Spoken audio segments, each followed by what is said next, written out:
We are live, ladies and gentlemen. Welcome to another Cyber Nerds podcast. Today, listen, I know, everyone's expecting LAJ, but today, birthday J is upon us. I will be celebrating my birthday between now and October 1st. So, love, attention, and all of these things that you're already giving to me, I just want more. Get me. With the drinks at? That was, bro. Damn. I just got to bring that up my own drinks. Damn. You see the kind of trash friends I've got you, man.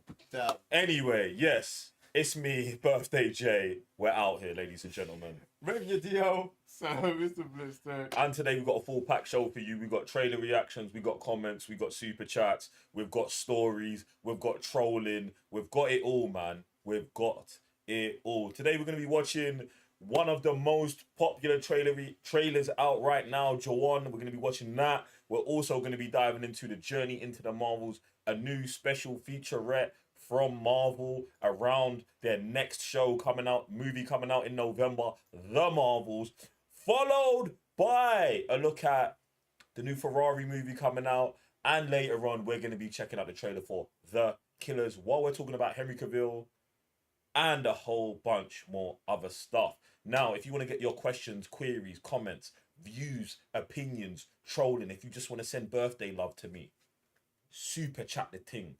Dive into the super chat, get involved, send a sticker, leave a comment, do whatever you've got to do.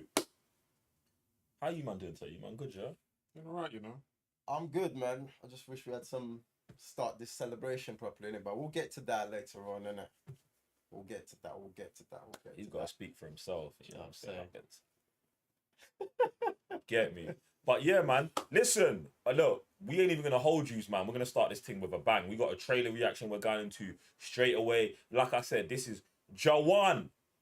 Official Hindi trailer. Shah Rukh Khan. We're out here, bro. Get me. We're going into it. Listen, I know someone's telling me I finessed it in the comments. It's alright, man. It's alright. Get me. Oh! Wait. Oh! Hey! I was going to ask you if we're ready, but we're good. We're in. What's going on here?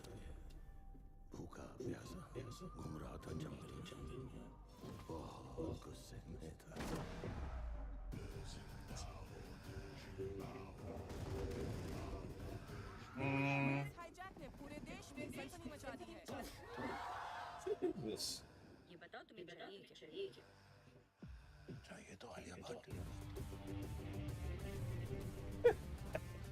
You know what? Yeah, these man cut these trailers like the same all the time, bro.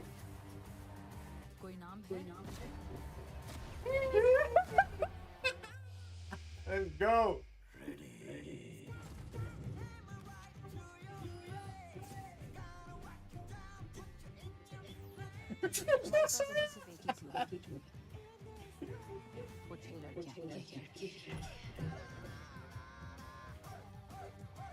कुछ romantic को मुझे impress करने की Bro. What?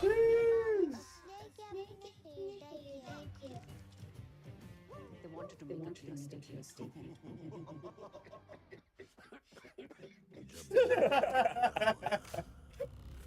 Yo.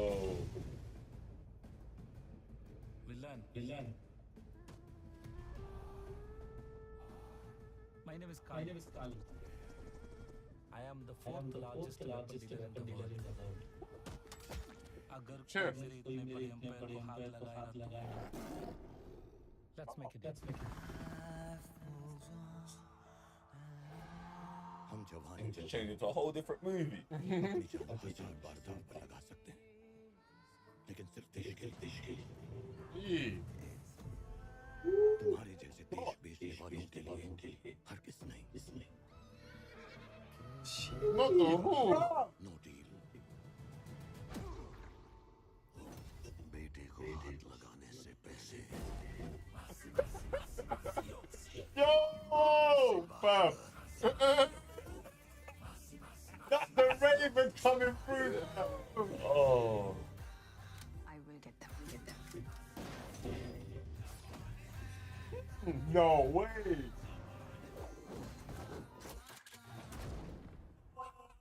क्या चाहिए? That transition was crazy. No, Next bro. week. Jeez. That was bro. mad. Yo, shout out to the Patreons on the request for this one, man. That's crazy, fam. And you know what? Yeah, like I was saying, I was like, yo, they always have a formula, but I feel like this one, in the third act of the trailer, imagine the trailer's got a third act, you know, the thing turns into a whole different thing, bruv. It goes crazy, fam. Yeah, besides the lengthy, I feel like some of these companies do need to take approach the way these lot do their trailers, because like the energy they put into it, like there is something to it that be like, yo, like it makes you jump on the sofa, innit? Like some of these trailers that some of these companies be doing, bruv, it's a bit dead, isn't it? So maybe start watching some of these trailers. For me, I feel like the movies, to be honest, because the movies, like the ones I've watched, I don't know how they do it. Obviously, they're like 3-4 hours long. They encompass everything, and the fact that they be like, oh, it's in the movie, it's in the movie. We'll make our trailer just as long. Yeah. The fact that they've got, like I said, acts where one's comedy, then they go serious, then it's got a bit of drama, and it's got action. It's like, raw. This thing's a whole series. No, I love that as well, especially what you're saying, because I was like, even though like this trailer's 2 minutes 45, and it's like, it's on the long side for a That's trailer, long, yes. but on the same time, when you know the movies are that long, you know what I'm saying? So it's like, bruv, if you are locked in for this for the 3-act trailer, you're gonna be ready for the movie. And I love that how you know there's gonna be dancing in the movie, and they spun it in here nicely as well. I like that, and I feel like they've always got a compound under siege. Do you know what I'm saying? Like they've always got one. You gotta have that that shot. Yeah, bro. That Call of Duty shot, like blowing up everything. The villain in this was looking like he was going hard as well, though. Like, do you know what I'm saying? He seems like he's got a bit of charisma and funniness to him. But, bruv, I don't know, man. It's mad with these ones. This one's coming out, what? 7 days from now? Yeah. Jeez. 7 days from now, you get me? So if you, man, are into it, if these are your types of vibes, here you go. Patrons, I'm giving you, man, a W for this. It's a W from me. For sure. Get me? Well, It's a W and I want to run that keep back. W for sure. come on. एक राजा था एक के बाद एक जंग हार जाए भूखा प्यासा It's the drama that come with it first, like before they punch you in the gut with the action. It's everything that builds up to the slow-mo for me. Like, it's like, you know that first slow-mo's gonna hit crazy.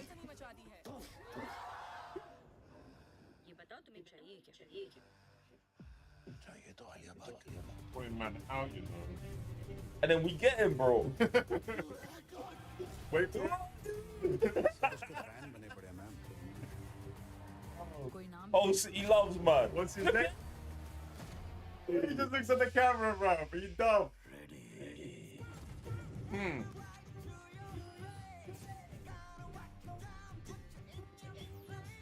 हमारे पास अभी सिर्फ एक ही clue है वो 6 लड़कियां Yeah. ये मुझे impress करने हार जाओगे हार तो मैं पहले गया था Yeah.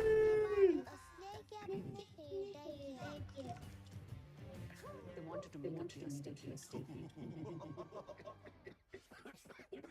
जब मैं विलन बनता हूँ ना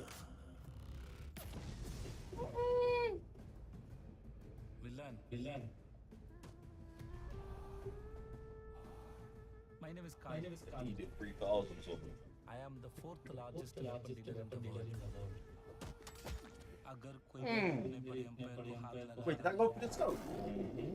Let's make it. हम जवान हैं अपनी जान 1000 बार दांव पर लगा सकते हैं लेकिन सिर्फ देश के तुम्हारे जैसे दीवानों के लिए हर किसने सो काली नो डील बेटे को हाथ लगाने से पहले The way they were flying back. That's bad. I will get them Man. Oi. Yo, that bad. That shit looking crazy. That was so hard. Yeah. Jeez, was that a belt? Look like it, to be honest. Jesus, bro. The fact they described this whole thing as a musical to Yeah, me that's what- blows my mind. When I caught that, I was like, this is a musical. I called that the second time, and I was like, bro, the fact that it actually said, yo, it's a musical, bro. That's mad. There must be bare songs in that, bro. Full album in the thing, bro. Oh, it's mad. Right, It's bro, mad. It's right. mad. It's mad. It's mad. Oh. But listen, do you know what? Yeah. What was the last Bollywood movie you watched? Or Ooh, might have been War. No, was it White Tiger? Might have been White Tiger. what do you think about White Tiger? Do you I like think it? it's good, man. Have you seen White Tiger? I liked it. No, I ain't seen a Bollywood movie since 08. Oh, man, I think White Tiger's quite hard as well. I'm trying to think about the last one I saw. It might be White Tiger as well, because I actually watched White Tiger quite recently. That's probably why then. Yeah. You mentioned it. Oh, Because we okay. were watching Bollywood trailers. Oh, And it was oh, like okay. films that Okay, you've so watched. I Yeah. incepted us in the past bit now. Yeah. But yeah, you man, jump in the comment section below. Let us know what your favorite Bollywood movie is, or non-Bollywood movie that is just made or produced on that side of the world for someone trying. They're not all. It's alright, man. It's alright. We can educate each other. We can work on it. You get me? But we're gonna go from this year to a far place, far away from this galaxy, bro. Is that for the better? Yeah, that's what I was just wondering. Is it for the better? I don't know, man. I don't know. Because I we just don't started with know. a banger, so... We just listen. All I'm saying is, we're gonna go from here to talking about one of the hottest shows and topics on the streets right now. Ahsoka, ladies and gentlemen. Ooh. Ahsoka. Nah, listen, chat. I know Barry, you lot are watching Ahsoka. Hopefully you've watched our videos and our reviews, and you're on Patreon already watching our full reaction to episodes 1, 2, and 3. Get me? So we can talk about it here. So there's gonna be spoilers. What I wanted to do is just talk general thoughts, just running us back over like what you man are thinking about Ahsoka, how it's going for you, and all of that. Get me? Ahsoka. You know what's mad? Yeah? Yesterday on the stream, I just did a stream yesterday, a comic reading stream yesterday, and one of the choices for my comic reading was The Mandalorian, because after watching that last episode, we already had questions on the first and second episode, but after last episode, I really felt like I wasn't a Star Wars fan, like because of the way I came out, like just man's just confused on what's going on right now. So I was like, You're confused. let me tap into Star Wars. Even though I started watching Rebels a couple of weeks back, I was like, let me tap into The Mandalorian, because the things that I'm seeing and hearing, I'm just not understanding. Do you know what I'm saying? What they're trying to do with the character and what they're trying to go with it. Do you know what I mean? So right now, I'm in a kind of a limbo. There's some good things about the show, but there's other things that's kind of like just throwing me completely off. What are you in limbo about? I don't understand what So your when I'm confusion talking is. about limbo, I'm talking about Ahsoka being whether you're a Jedi, not a Jedi. Why is that limbo? Because like She's not a Jedi. she's not a Jedi, but now she's going on to teach Ren about being a Force user. That's got nothing to do with being a Jedi. So yeah, it does not. But obviously that's her background, isn't it? And they're talking about It's not being about- Jedi. It's not like they're talking about being a There's- Sith. Then Do you know I what I'm hear what saying? you're So- saying, but That's what I'm gonna go with. you're here questioning your mindset around a situation when what they're saying is what they're saying. Yeah, because she's not a obviously- Jedi. You've watched Rebels. You know she's not a Jedi. Right. Yeah. So She's teaching someone how to use the Force, which Right. we've seen her do with Grogu, and which she can do with other people. It's got nothing to do with that. So where does Sabine come with the Force? Because I've never seen anything from the things that we've And that's what I'm watched. saying. that- Why are you confused? Because why all of a sudden they're giving us Sabine They- in this they- perspective They put of it like in there. Force user, innit? They You know just what I'm put saying? it in there. That's all just where I'm at with this whole series, innit? I just think it's like my confusion with you being like I'm confused as a Star Wars fan. I don't know if I'm a Star Wars fan is because I'm not gonna sit here and question my own reality and what I've watched and what I understand and what I know to not necessarily be correct. I know what you've shown me. Right. So when you're telling me this, I'm gonna go with it, and I'm just gonna tell you how nuts it is, bro. Now, Sabine being a Force user, yeah, in general, I don't agree with. 0%. 0%. And if they make her one, I would say the only thing they're doing is rewriting the rules of Star Wars, Yes. which I think is terrible. Absolutely. It's crazy. Crazy. Right. It's crazy. Does this make question? No, it makes me question the people writing Star Right. Wars. The same way when the prequels came out and man were talking about midichlorian counts, man them were like, yo, what's this? Do you get what I'm saying? So when I'm not I say questioning I'm nothing, questioning, bro. it's more of like, maybe I'm not wording it properly, but it's more of like, did I miss something or am I forgetting something that it happened We're in now- the gap. Like it happened in the gap. But It happened in this the is gap. why I'm going back to read more, because then I'll be certain of everything. That's because, especially coming from the Bro, you people didn't miss nothing. who've been doing Star Wars that I love so much, which Filoni and that team. Bro, you're going to I'm like, research bro. something they've not put out, bro. There's nothing in the I'm just rewatching Mandalorian. and reading stuff Hey, again, bro. I'm not Do you know telling you what to I'm saying? never. I'm not That's- telling you to not do that. that's I'm saying where I'm at, the bro. thing you're saying you're looking for isn't out to look for. Because then that'll be a confirmation for me. Do you know what I'm saying? And that'll be fine with that. I don't even know if that don't make no sense to me, bro. Because they say it's not. Sabine being taught by Ahsoka is not covered. So when we spoke about it and we was like, oh, maybe it happened in a novel. There's no novel. There's no comic. There's no series. So, bro, man rewatches Star Wars all the time. So so I'm not saying don't rewatch Star Wars. Do your thing, bro. But I'm saying that the answer's not there. And I feel like maybe they've either purposely left the answer out so they can so they can cover it later, or they purposely left it out because they know it's bullshit. Do you know what I'm saying? And right now, I'm leaning to the bullshit side of it, bruv. My biggest concern was always with Dave Filoni, like, yo, when we get to this Ahsoka live action thing, he's gonna go nuts. And from what I've seen, it's happening already. It's unraveling. And the next thing is, on the next episode that comes out next week, episode 4, Dave Filoni's directing that. So he's directing the first one, the fourth one, and I'm gonna guess I'm gonna say 7 and 8. I would say that I would hope the last two. I would hope the last two, bro. So he did the first two. No, he did the first one. Or we The just second the second episode's not directed by him. Then the fourth one is. So I'm gonna say some mad shit happens in the fourth one. So next episode of Ahsoka's gonna be crazy. I'm gonna guarantee it almost. And then whatever the last ones he's gonna be directing is as well. And like I said, when it gets to Dave Filoni and these characters, I just think it's him specifically that goes nuts. I don't think I can lean on. I'm not talking about Favreau or anything like that when it comes to this series, because I believe that Favreau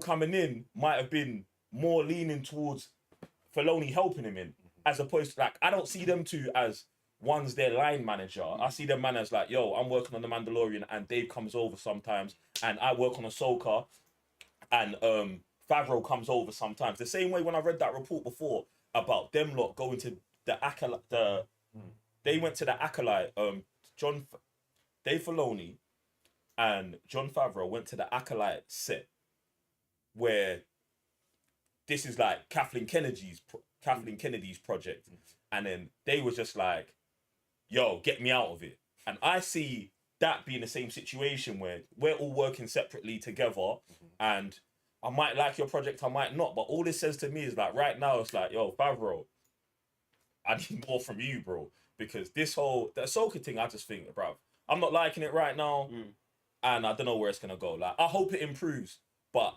like, we've been having debates in the studio about it all day, every day. Like, it's not. Sam, what you said? Do you know why I love your opinion? Yeah? Because it's like you're out, but you're in. It's like, bro, like Sam just like, it's just like, yo, man, you can walk away from it, bro. You can walk away from it. Where it's like, man, I can't walk away from it, bro. It's on my mind, bro. It's on my mind, bro. So what you said? What you said? Yeah, so that's what I'm being a casual Star Wars fan that I am, because Hu Yang is the best character in the whole entire show. It's the droid love. He is what? Yeah, that's Bro. very true. Because, bro, the logic from everyone in the whole entire show, he says, how can you be a Jedi when everyone I've seen and teach, you're not even up to par with any of them? In reference to Sabine. Yeah, to Sabine. So now the fact that, one, with Sabine, like, it's called the Ahsoka show. we're seeing more and hearing more of Sabine than we are. So I don't know why this keeps happening. It's mad. So we're hearing more of Sabine. Mm-hmm. Sabine is reset to 0, being a Mandalorian, being trained with a lightsaber, handle the dark saber. No, so that Jin is struggled with. She wielded that thing, yeah. Last time I checked, effortlessly, and now she gets beat by some new apprentice. She can't shoot guns. She can't do nothing. And now they're also rewriting the whole of the Star Wars history, saying anybody can become a Jedi. See, I don't believe that, bro. They're not writing that. Nah, That's not what they're saying. I think, bruv. Because that's mad. She goes, as long as you concentrate hard, study bro. hard enough, you can move And use the Force. I'm like, wait a This is second. where I'm like, that's not I've how it never works. seen this stuff before. I'm Like, not. it moves in different I ways. don't think Where we it's see real, the man. blind guy can use the Force to help him fight without seeing. Right. Obviously, he had his friend that didn't use. So we've seen the Force Manifest in different ways. Yes. Mm-hmm. but that doesn't mean he can become a Jedi. No, maybe if he trains, yes. But then even he will have a limit to how much Force he can use. That's why when they went after Anakin, knowing how much of a special child he was from a child, that's how powerful he was as Darth Vader. So I'm like, you can't just now introduce this thing and be like, yeah, if you just train, you're just going to become either you can move cups, you can move planets. Yeah, and then you got scenes like where you actually got the camera on Sabine doing this, and then just stays there on the cup. Like, bro, where does this come from? Like, I just don't get it. And even last time I was asking, like, have they come to a certain point in Star Wars where they're trying to move on from the Skywalkers? So, like you're saying, are they trying to rewrite the thing? That's Because- crazy because of the history that they already put in I place just don't get it. with from episode 1 to 3. You can't then. That means anyone in episode 1 to 3, they should been saying we've been getting children and then training them, rather Right. than we get children that we know have the Force. Like they've been showing in visions. All these children have connection with the Force. Right. And all right, we're just gonna go pick you among all their friends that can't do nothing. That's crazy. Now that Sabine's like in her 20s to 30s, and we're like, yeah, if I'm training you, you're gonna be like a bad man. Like what? that's crazy. Where did it come from? Yo, yeah, man, yeah. My hope is that it's all just not real. Like that Sabine's power or ability or whatever Ahsoka is sensing in her is something else. I would really hope for that. Do you know what I'm saying? And the reason why I come to this is because running around in the show is a Night Sister that we believe are extinct. Do you know what I'm saying? So she's just out here. She's got magic powers. Maybe it's something else from Sabine, bro. Because it's like, there's no way, man. There's no way. So There's basically, no we're way. in a world in between worlds. Us as well. I'm not in the world, but I'm just listen. I'm commenting on what I see, bro. Right. Sabine didn't move the cup Nope. and has shown no Force abilities. 0. That's what I have seen. I don't care what the camera's doing. I don't care what people are saying in the show.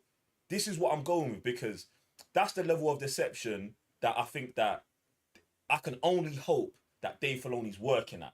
If this is going to be good. Okay. If this show is going to be good. If it's going to be as basic as he is presenting it to us, this is probably going to be one of the worst Star Wars shows we've had. Do you get what I'm saying? Like, so that's what, like, get me. If Sabine starts moving cups by the end of the season and it's by using the Force and not some other magical element or whatever that I don't know where she got from, bro. It's gonna be crazy to me. I just hope they don't circle back to that cup and somehow there's like a crack in it and it's just like on the side and you just see a crack that wasn't there before. See, I just hope they don't do stuff like that. It's all this reminds me of is the worst things about the sequel trilogy, bro. This is all it does. Like, I know we spoke about the Ahsoka scene, Ahsoka coming out of the starship, standing on the wing, doing the Rey, or Rey doing the Ahsoka. I don't know who's doing who at this. In fact, they're both doing Anakin, aren't they? They're both doing up Anakin, you get me? So that's mad. But like, yeah, there's that, and then there's the whole Sabine, which I think is the reverse of Rey. Yeah. So Rey, they was like, oh, we haven't seen this kind of strength since blah blah. And now here, it's the complete reverse where it's like, You're like, oh, we're gonna go back to the cup, and the cup's gonna be cracked after the fact because you got no power. Do you know what I'm saying? So it's like, I don't. Bro, It's bro. To me, I just think it's actually so dead, bro. Like, and the thing what hurts is when you've got a Star Wars show like this, they've got all of the money for everything. So the production's great, it looks great, the sound's great, the actors are doing all right. And I say the actors are doing all right because the storylines aren't giving them the most to do. Do you know what I'm saying? And it's still fine to watch. You know what I'm saying? There's nothing like if you're not deep into Star Wars or if potentially maybe you're a casual, you're probably gonna be fine with the show. Do you know what I'm saying? And it's like, bro, like Filoni, why are you putting us? Like, I feel like Filoni's supposed to be the guy who protects us, hardcore fans, and brings the casuals together. Like, this is what I see when I look at Rebels, when I look at Clone Wars. Like, George Lucas was great at doing that. Like, after the fact that the movies were out, people didn't like his prequels, he was like, yo, I'm gonna go Clone Wars and I'm gonna make this thing properly. And he fixed the trilogy era, we'll say the prequel era, and then Filoni came in and started shelling with Rebels and brought Star Wars into a whole new place in terms of like understanding a different side of the mythology and understanding this. You get me now? Even with the world between worlds, Filoni's reaching with the Star Wars thing because we're not supposed to have time travel, yeah? But we're now saying it's not time travel because it's a place in limbo. Like, it's a place that doesn't move. Do you know what I'm saying? It's a location, not a time. Do you get what I'm saying? So he's jumped the loophole already. And this is the thing. I don't want him to keep trying to work in these loopholes. And I think that's what he's trying to do with Sabine. But I think there was better ways to do it because she's a full Mandalorian, period. So it's like, why have we got to strip you of all of that, bro? Why are we stripping her of her heritage and all of these things to make her something else? The same thing that we're trying to do to Grogu. Like, yo, Grogu, you can be this. Like, why is there so much choice? And then we got your boy, the robot, talking about you're unconventional, you're this, you're that. Like, why don't we just stop with all of the smoking, the very weak smoke and mirrors, and be direct about the situation, bro? I think we'll just get better storytelling out of that. But I really want to know what you man are saying, bro. Are you man? I want to know what you lot are saying. What are you lot saying about the thing, bro? You get me? Like, got the thing here. I was on my Twitter. Someone was like, I had the two sides of it. Someone was like, yo, this show is great. Someone like, yo, why are they cannibalizing all of the characters? And I'm like, how do I exist in a world where both of these things, like, people are believing both of these things, bro? Because I think it's crazy, fam. I think it's crazy. But you see, circling back to what you were saying about Filoni being the guy to hold both hardcores and non. And this is, bruv, you already know like how man feels about Filoni and the stuff that he's done with Clone Wars, the characters just linking stuff, gone deeper into it, which is what man fell in love. And this is why I'm like, bro, I can't. I maybe I'm just being too naive, or maybe I just have too much faith in you. Do you know what I'm saying? In Filoni, for me to question myself, because I'm like, how can you give me all of this? Even you can go crazy for Ahsoka. That's cool. That's your thing. But when it comes to Star Wars, oh man, that's hurt me. And this is why, like, yesterday, like, I was like, listen, let me just go read some Mando, man. Because where I am right now is like I'm at unease with it. And I can't believe that's what man's getting when it's coming from him. His team? The thing is, come on, man. That kind of hurts me. I think, yeah, he's not going to be wrong, yeah?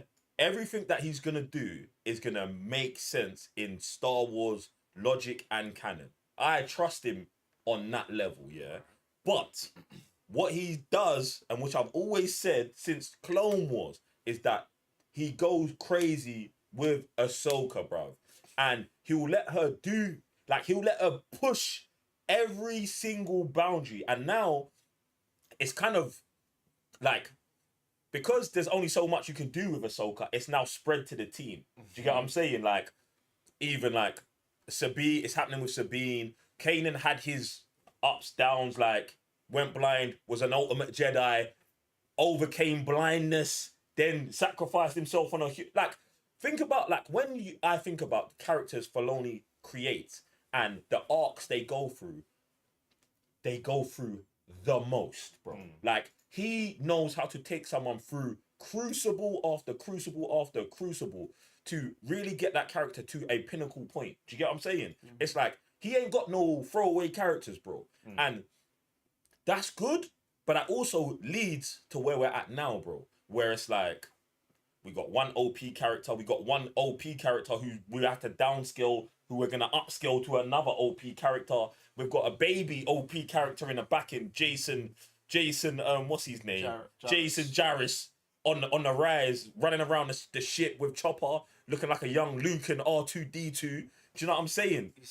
See, and Hera's the best pilot in the galaxy, also. And Star-studded, bro. It's crazy. See, you're saying all these names, all these people on the show, when they show up, zero emotions, because the way man's compromised with what we're seeing is like, bro, how can Jason Jarrus come on the screen and man have no reaction? That's Kanan's son, you know. Kanan Jarrus.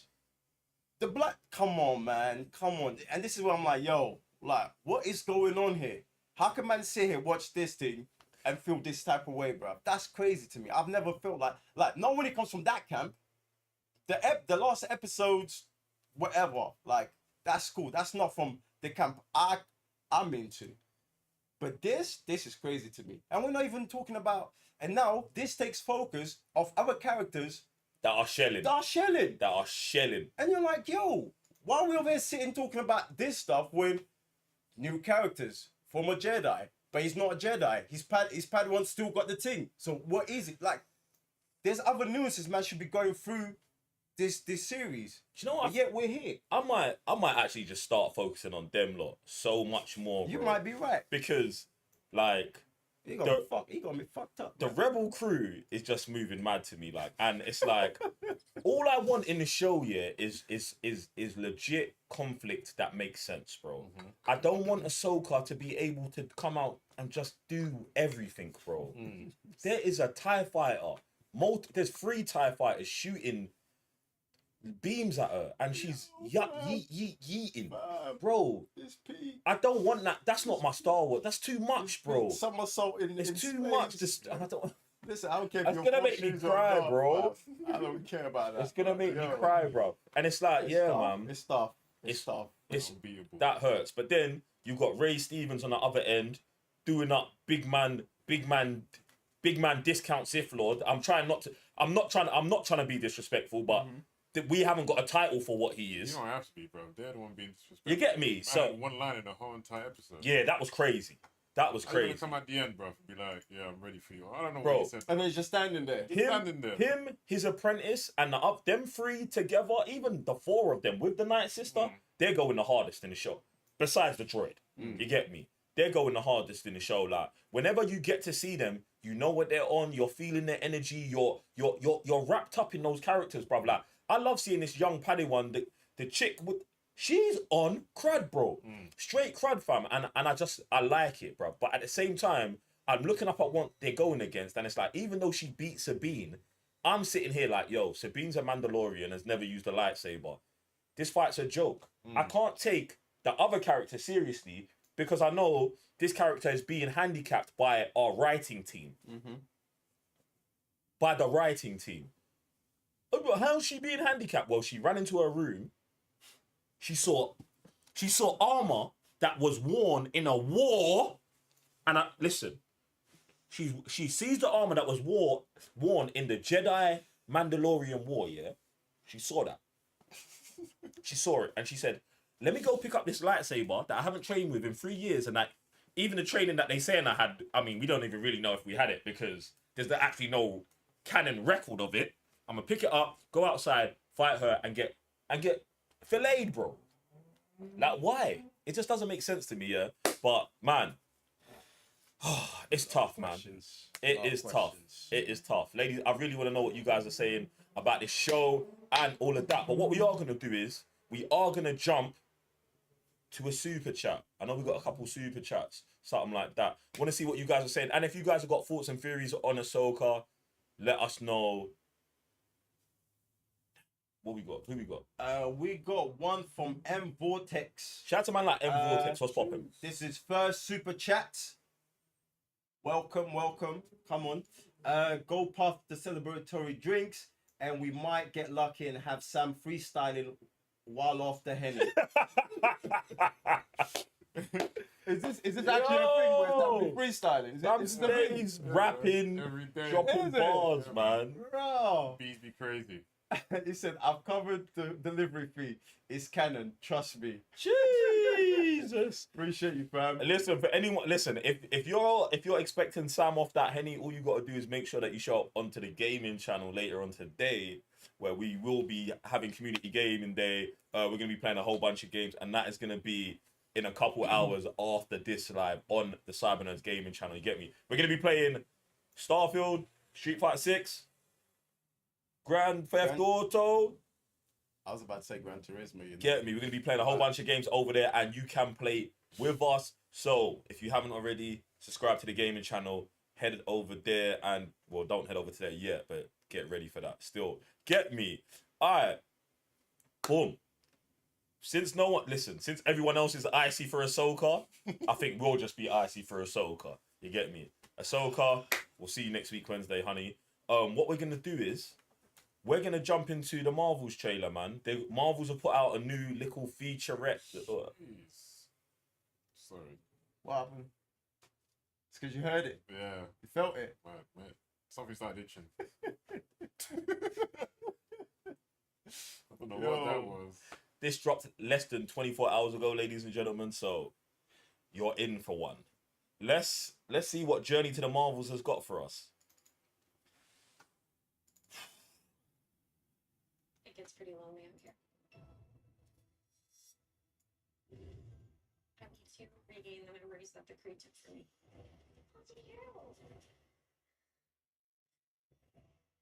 I understand now, Sam. Your Carol Danvers, the most powerful person I knew. Where the point does she fly from the past? I get in trouble for that. I can see that about you. Never mind. I'm finally set free. Unbeatable! I'll be back before you know it. Lieutenant Cavil.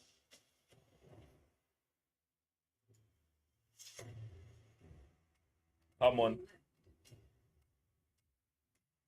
Mom passed away. You got blipped back. Shoots. They rounded us to investigate earthbound anomalies. How you feeling? Like myself. Yeah, I can manipulate wavelengths of the electromagnetic spectrum. Come on. I'm very happy for you. Where's I don't? Here's where's God? What's going on?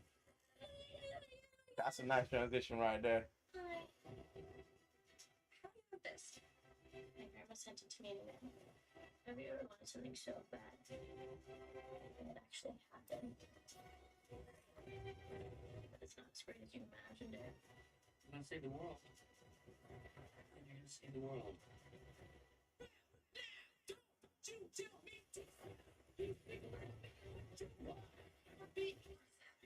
These are trying it, fam. They're trying it.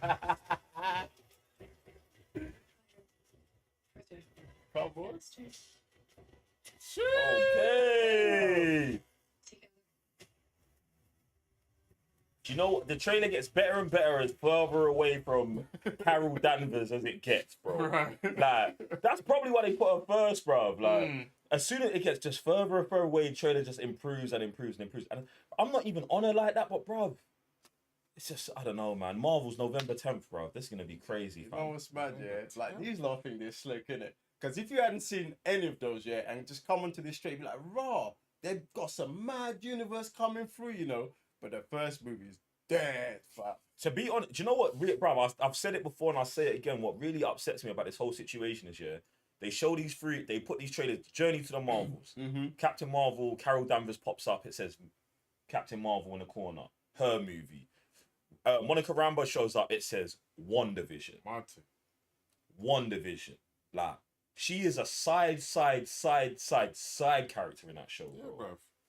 And then Miss Marvel, the second deadest Marvel show. No offense, if you loved it, you loved it. Do your thing, get me. But like own show, it's just, bruv, the disrespect to me is crazy, fam. It's crazy, and I really hope, like I said, I've been saying this. I really hope the Marvels, she is the lead. Like, she has to be the lead, bro. She has to be, and if she's not, I'm just gonna be even more sick about the situation, bro. If she's not, I won't be surprised. How can she not be? They Did a Captain Marvel movie. Yeah. And besides making $1 billion at the box office, everyone just put that to a side, yeah? Because we know the box office be lying, yeah? Well, not lying, but it's not a representation of good quality films, yeah? So that's null and void. It was not received well. The character's not been received well, ever. We've never seen a piece of content where someone said, yo, I like Captain Marvel. I've never, like, no one's ever said that to me, bro. Has someone said that to you? Not the people I know, no. That's what... The random people I've seen, yeah, I'm like, all right, cool, but I don't want to conversate with you. But people I know, no. Listen, I'm not even trying to exclude the people that like Captain Marvel. I'm not trying to do that. So if you do, jump in the comments and let us know why you do like the movie, why she is your favorite character. Is it something that you love about her from the comic books that translated over? Does the movie hit for you? Do you know what I'm saying? Like, if these things are true, chat to me, because I feel like these people usually stay away from me, and I wanna engage in conversation with you. Okay. You get me? So, but from my understanding, the movie wasn't received well. Yeah. Then also Captain Marvel, Miss Marvel, the show, I don't know how well that was received either. Like, we dipped it. Not very well either. WandaVision was the thing that was received the best. So I'm saying that Monica Rambeau, even though it's not her show, her thing has been rated most positively. And she's clearly the best of all three. Like, you know, to look at in acting and in all other places. And anyway, get me. So, how would you then be like, when they're doing a movie with all three of them, she's not the lead, bro? The reason is because she's not a Marvel. She's intruding on a Marvel property called Spectrum. There you go. So she's not a Marvel, bruv. Yeah. She knows the Marvels, but she herself is not a Marvel. Yeah, and the thing is, This because is they also MCU. they also have with that. I can see them doubling down on Carol and Miss Marvel than her. Like, the people who create this thing, instead of being like, oh, let's give her her own thing. This is why I'm like, I wouldn't be surprised, because they're holding on to those two characters so much. For the same reason that you said, when I had a movie or Right. had Yeah, a TV show, Bro. oh yeah, we need you because you know Carol Danvers, and they'll think, oh, the trio will make it better, but it still won't be fully about her. I want it to be about her, Same. but I won't be surprised if it's not. She should be getting her own movie. Like I can say, like she should have her own property where she's frontline and everyone else is in the background. But it should be this, but bro, nah. Even the way they had the narrating in one of the trailers, just, it made perfect sense that she's the one who's holding both Marvels, because one's like, you know, Carol's Marvels, the way she is. Then you've got Miss Marvel, who's a younger one. Like, she's the one who's to balance everything out. So she would be the core of the team. But that's a trailer. I don't know if that's gonna portray in a movie. You know what I'm saying? Yo, we gotta run this thing back, man. We gotta run this thing back, fam. This, like, bro, Marvel, like, oh, man, Marvel have been kicking man in the nuts this year. No! I'm telling you, bro. The nuts. Fam, with steel toes. Oh my god. Shit, I didn't even realize she had a cat on her shoulder. Flood. I didn't even see that. The memories that the crate took for me. How's it feel? Oh. You're Carol Danvers, the most powerful person I knew. Way to push the shoe fly from your fists. I get in trouble for that. I see that about you. So what happens when I'm finally set free?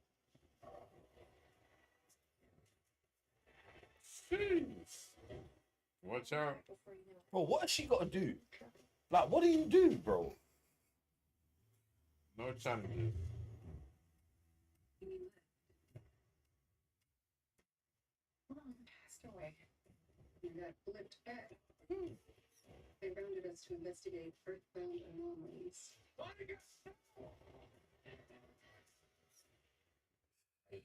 Even the scenes are the hardest, Wow. bro.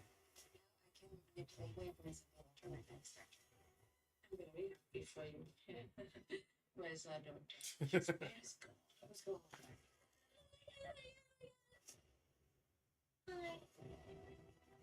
How do you have this? My grandma sent it to me in the mail. Have you ever wanted something so bad? And it actually happened. But it's not as great as you imagined it. You're gonna save the world. And you're gonna save the world. I feel like the trailer starts right here, boy. With Rita Repulsa on the moon.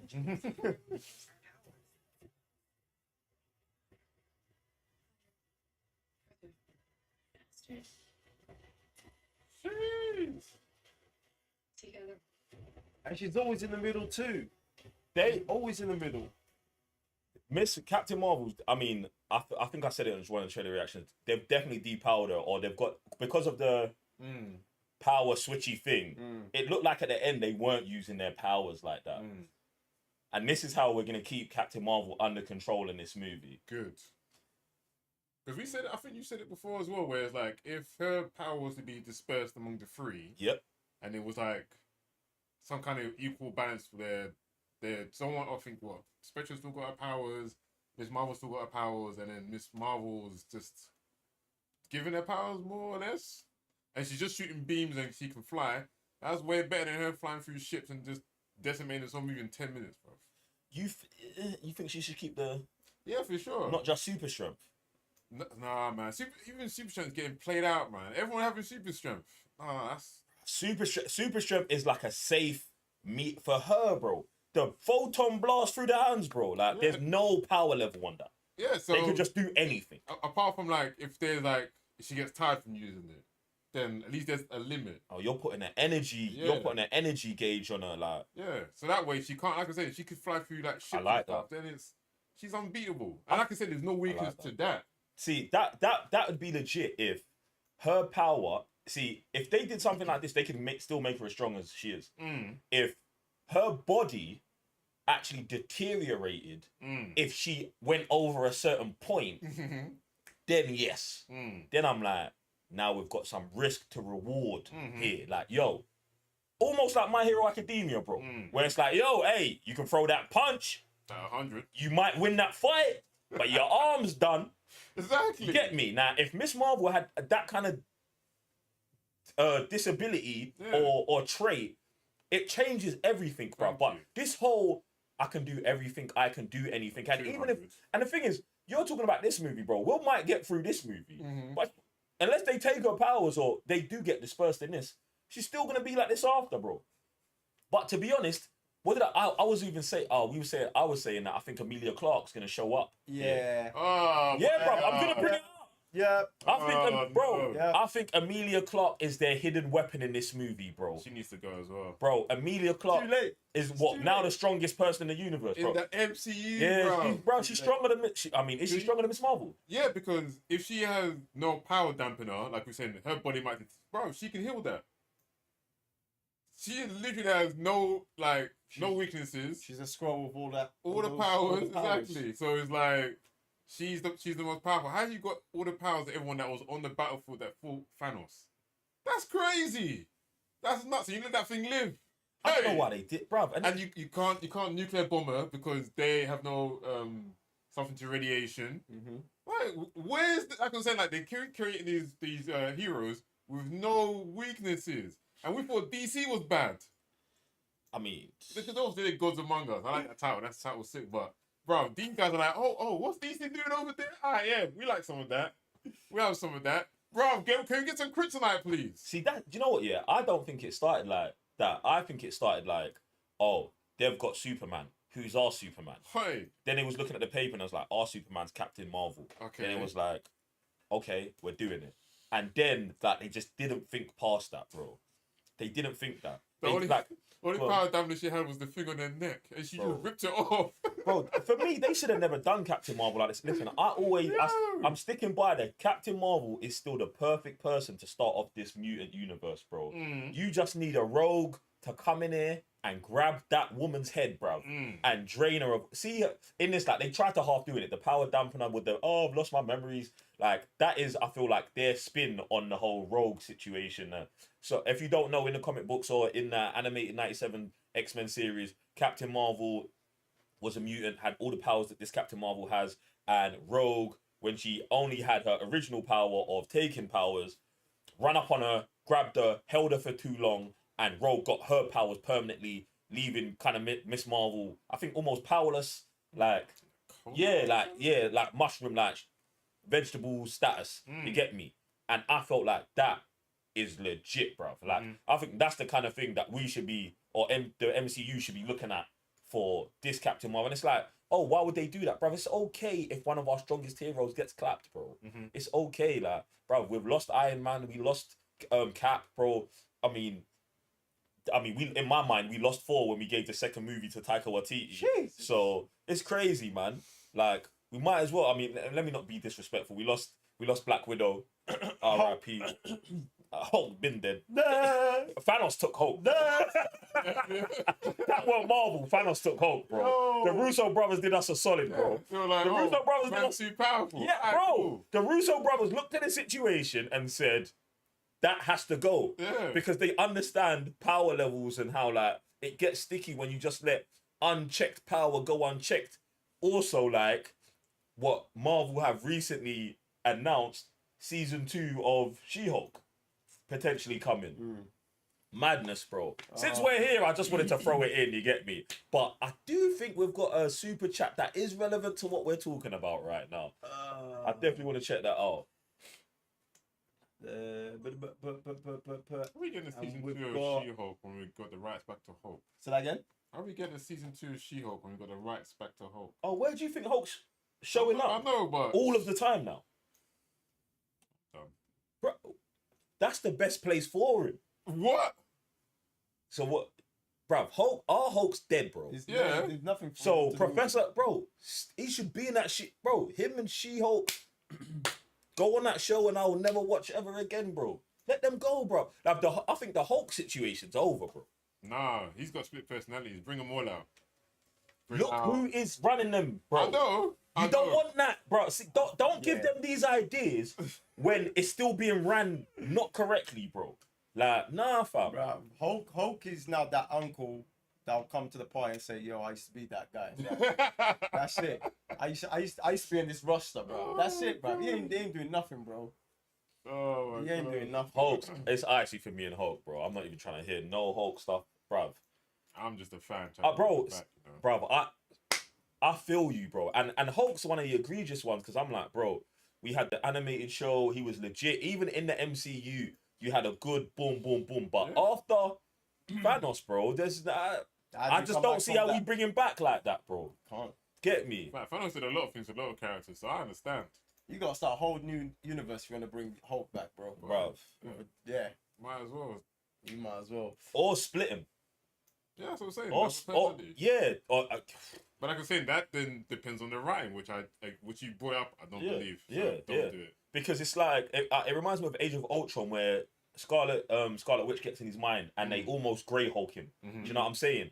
If we was gonna get Banner pulled out, like Banner gets pulled, and that's what's on She-Hulk. Ruffalo's on She-Hulk, and Grey Hulk just runs off, almost how White Vision just flew off.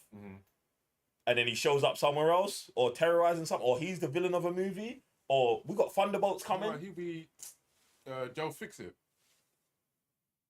If they separate. Yeah, he'll be the gangster one. We don't, bro, we can't have that. It would be Grey Hulk is the one that thinks like a human, but with Hulk powers. Which is basically what they try to make with Professor Hulk. Nah, Professor Hulk's Professor Hulk. So they have to make it Joe Fix-It. That we're not. I don't know. I definitely don't want that, bro. I definitely want, because I just don't believe that them man could do gangster Hulk. Exactly. Bro. This is why when There's you no brought way, it up, bro. I was like, that's why I would still say great. Like, that's why I brought up the Age of Ultron, because I was like, you've already touched on this. This is something that we've seen, so people will understand if this guy shows up. Oh, that's the crazy Hulk. You see when Hulk went crazy before in South Africa? You'll just run with it, bro. But yeah, man, you man, handle your own issues at this point. Get me? We've been trying to help you for years. It's great. They still ain't sent the email, have they? I mean, they've sent a few emails, but not about that. We got a super chat from Jamelia Williams. Jamelia, what are you saying? How you doing today? Hopefully you're good. She said Disney Marvel is dead. I concur. Captain Marvel was corny. I will watch it at $1 show because Disney Plus is not getting another dime from me. Love TCN. I feel like there's just a heavy machine, like heavy machine gun. Shells. Jesus. Jamelia, listen, look, hey, look, save your coin. Save your coin and get it at the $1, just like you said, man. Yeah, man. Jeez. Just is what it is. Is what it is. Living in mad times, man. And we got another one from a DTR. What's good, bro? It's good. I am glad that you guys reacted to Jawan trailer. It just released yesterday. And by the way, what's up with your Bollywood reaction? And do you plan on watching Jawan in theaters in coming week? Bruv, this is actually a great question. And you know what? Yeah, firstly, let me address what happened to the Bollywood reaction. Appreciate the super chat. Appreciate you being here. Last week, live and then live, so it kind of threw our schedule off, so we didn't get to do the Bollywood reaction, but the Bollywood reactions are coming. I say Bollywood reactions, and I don't like putting them in a category like that. We do movie reactions, and whatever gets requested is what we are going to do reactions to, because I don't want anyone being, it's not on Patreon, everything gets voted on, everything gets selected, everything gets done. So if you want to get involved in what gets selected on for reactions and potentially comes to YouTube, head over to patreon.com/Cyberners, where you can have your vote and say, bro, appreciate the coin. Thank you. Yeah. Boom. All right, listen. This kind of takes us to our next trailer reaction, man. This movie is directed by Michael Mann, the director of Heat, I believe. Yeah? That Michael Mann. Yeah, that Michael Mann. Collateral. That Michael Mann. Wait, yeah. Miami Vice. That guy. Yep. That guy. He directed this movie called Ferrari. We're about to watch the trailer right now. You, man. Buckle up.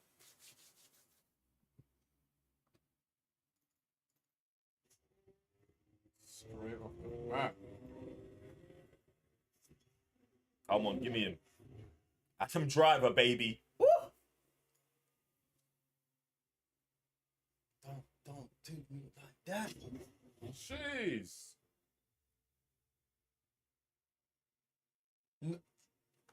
Man, them know about Adam Driver, bro.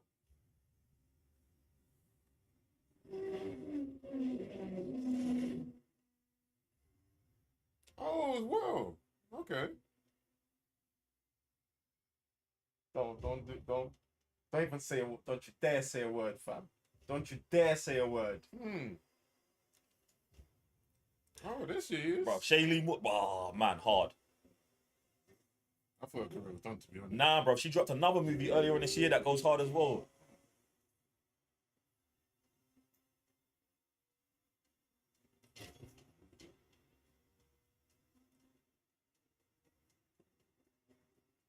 Jeez. Hey!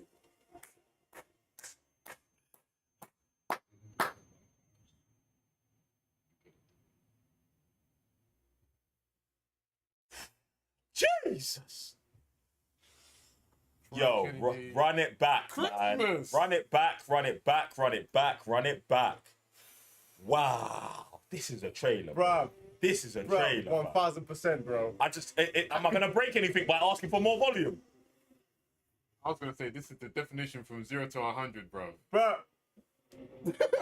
Bro, I could feel it, bro. There you go. There you go. 0 to 100, bro. Bro, look at this. Look at this.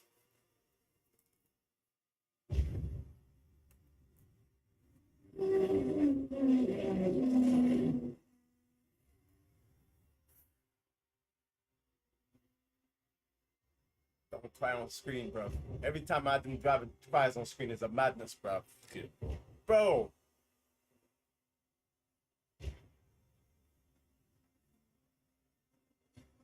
Take that's his side too. Look at it's like a fucking gangster. Bro.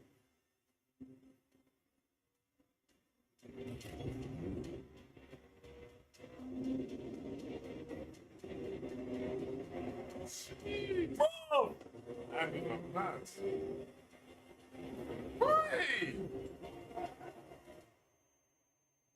If you get into one of my cars, you get into it.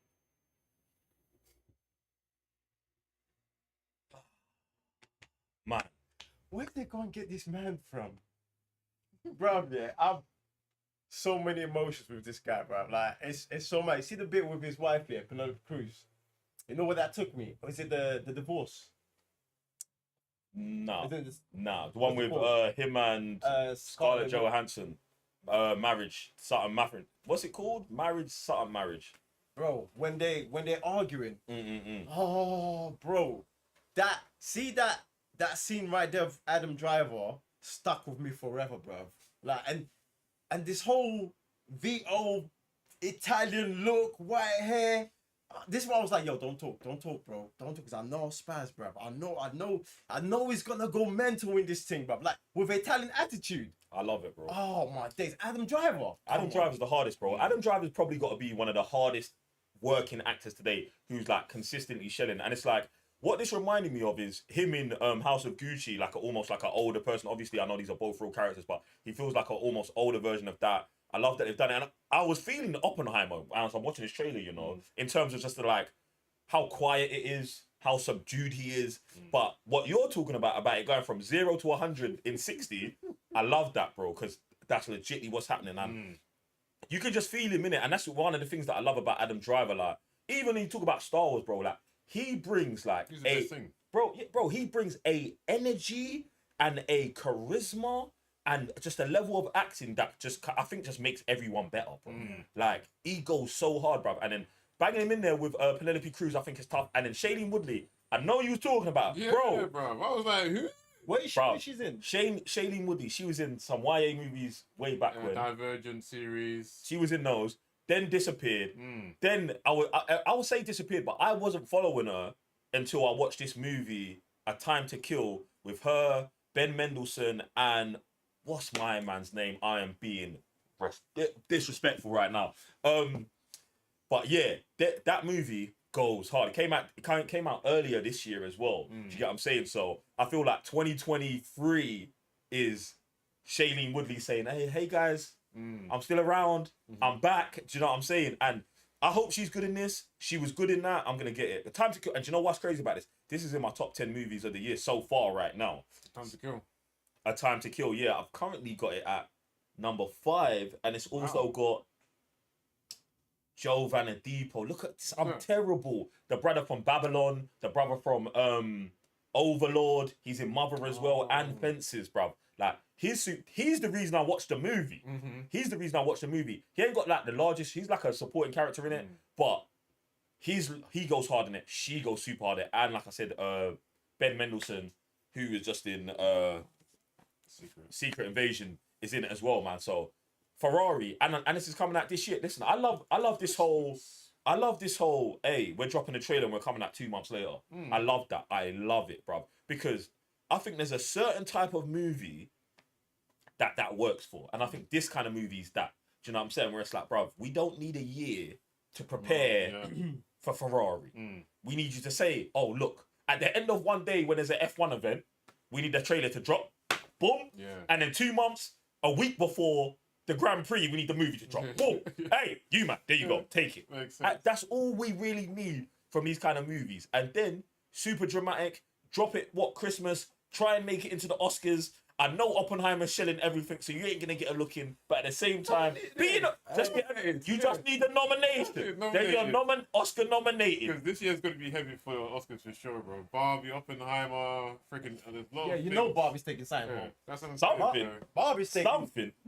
a couple of dolls home for sure, man. Bro. So it's going to be crazy. But I'm liking to look at this. I always like my driving movies. Like, I would almost even put this in the same stratosphere as Rush.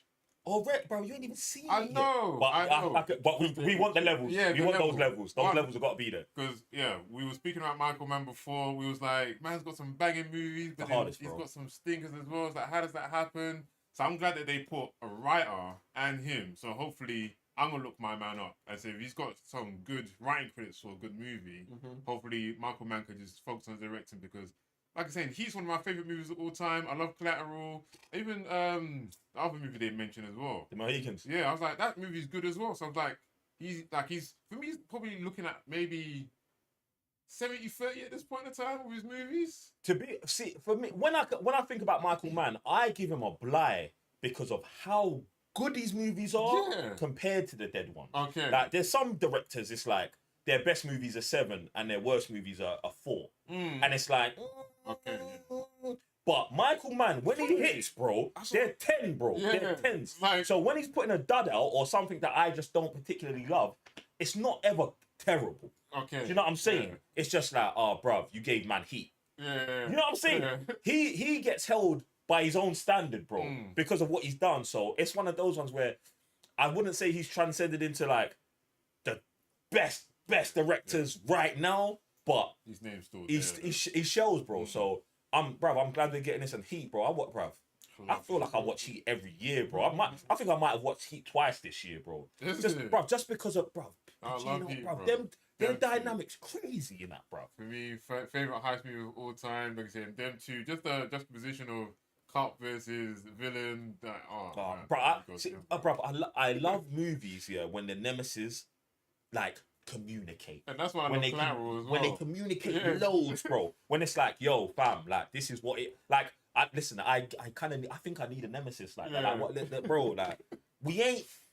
You know what I'm Yeah. saying, bro? Like, we gotta make it work somehow. We both gotta win, but one's gotta lose. Yeah. Bro, True. I love it, fam. That's Nah, why I man. love Collateral at the same time where like these guys are literally gone on an adventure together, learning each other, but it's like at the end of the day, one of us has got to lose. Yeah. And the way the villain goes out at the same time is like you underestimate like your protagonist. Yeah. And the way the protagonist comes out on top, I'm like, I don't know how Michael Mann even pulls it off, but I hope it's the same thing here where I don't know if Ferrari's going to be the villain or the protagonist, and he got some kind of nemesis against him. Maybe it might be Ferrari. I mean Ford, sorry. So we're seeing the opposite side of Ford versus Ferrari because that got changed. See, that would be sick. But do you know what I would love? I would love if this is all only about Ferrari cars. Yeah, that's cool Like as well. if So it's inside. yeah. So it's like there's an internal thing with him. Do you know what I'm saying? Just obviously he's having these family dramas, but something in Ferrari between Ferrari Man, going is against the grain. going. Yeah, like oh, we're not gonna sell these parts, or nah, your car's not hitting the spec, or something like that. And him having to go against the governing boards, or having to move country, or having to do this, having to do backdoor deals. Like, I really want to see the nitty gritty side of it, bro, and the business side of it. And I feel like I've been on this year, but with BlackBerry, with Texture, I'm gonna keep bringing up these movies, bro, because I think all of these movies still kind of fall in line with what we're getting here, like showing the family dynamic and then showing how business is done. Anyway, let me just put it like that. You get me, the good side or the bad side, bro. What you saying? Bruv, in terms of Michael Mann, Miami Vice, you know, I stay. You know what it is with Miami Vice, yeah? It's just the way it's shot. It's dumb hard, and the thing is, you got the characters that goes with it, but it's just the feel of Miami Vice for me. Like, I don't think there is many movies out there, not that I've seen, that kind of falls into that category. The way things are shot, the way it's done, like the grittiness of it. Do you know what I mean? So. And then when it comes to racing movies, I'm all over it. So, Adam Driver, the racing movie, Italian. Yeah, the Italian sauce is mad right now. Michael Mann's got it down when it comes to grittiness, for sure, Yeah, bro. it's Because mad. when you look at Collateral, bro, that thing, bro, film grain gone crazy, fam. It feels like you're there. Bro, you're in it, bro. You're in it, fam, and I love that look. Jamie Foxx is in Collateral. Bro, wake up, man.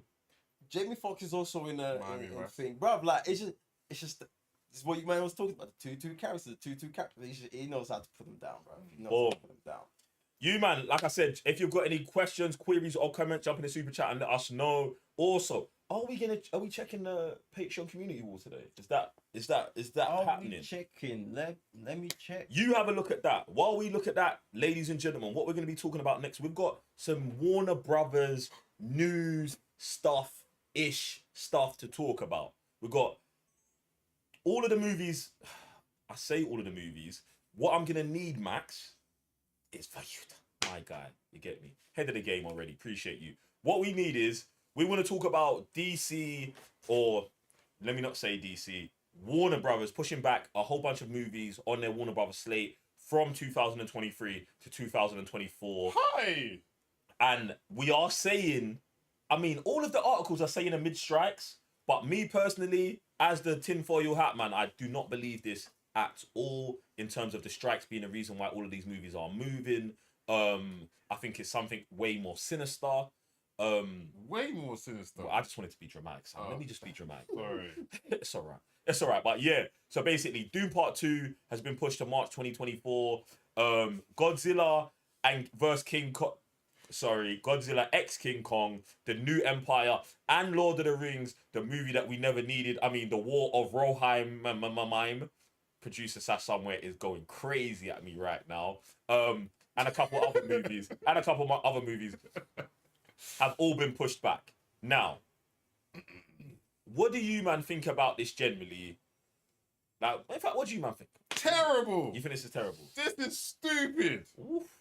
You had 2023 by the balls with Dune 2. You think so? Yeah, bro. The year. They would have closed the year. They You would know have what I'm closed the year, saying? bro. Hey, Like WWE the would have closed fans the year. were fighting for it. Well, part 1, guys, if you don't come to the cinema, there's not gonna be a part 2. Ret-a-tear. I'm like, this is probably not gonna happen. Particularly me myself, I didn't enjoy it too tough. I thought it looked good, but particularly kind of boring. I was like, oh, these guys have greenlit Dune 2.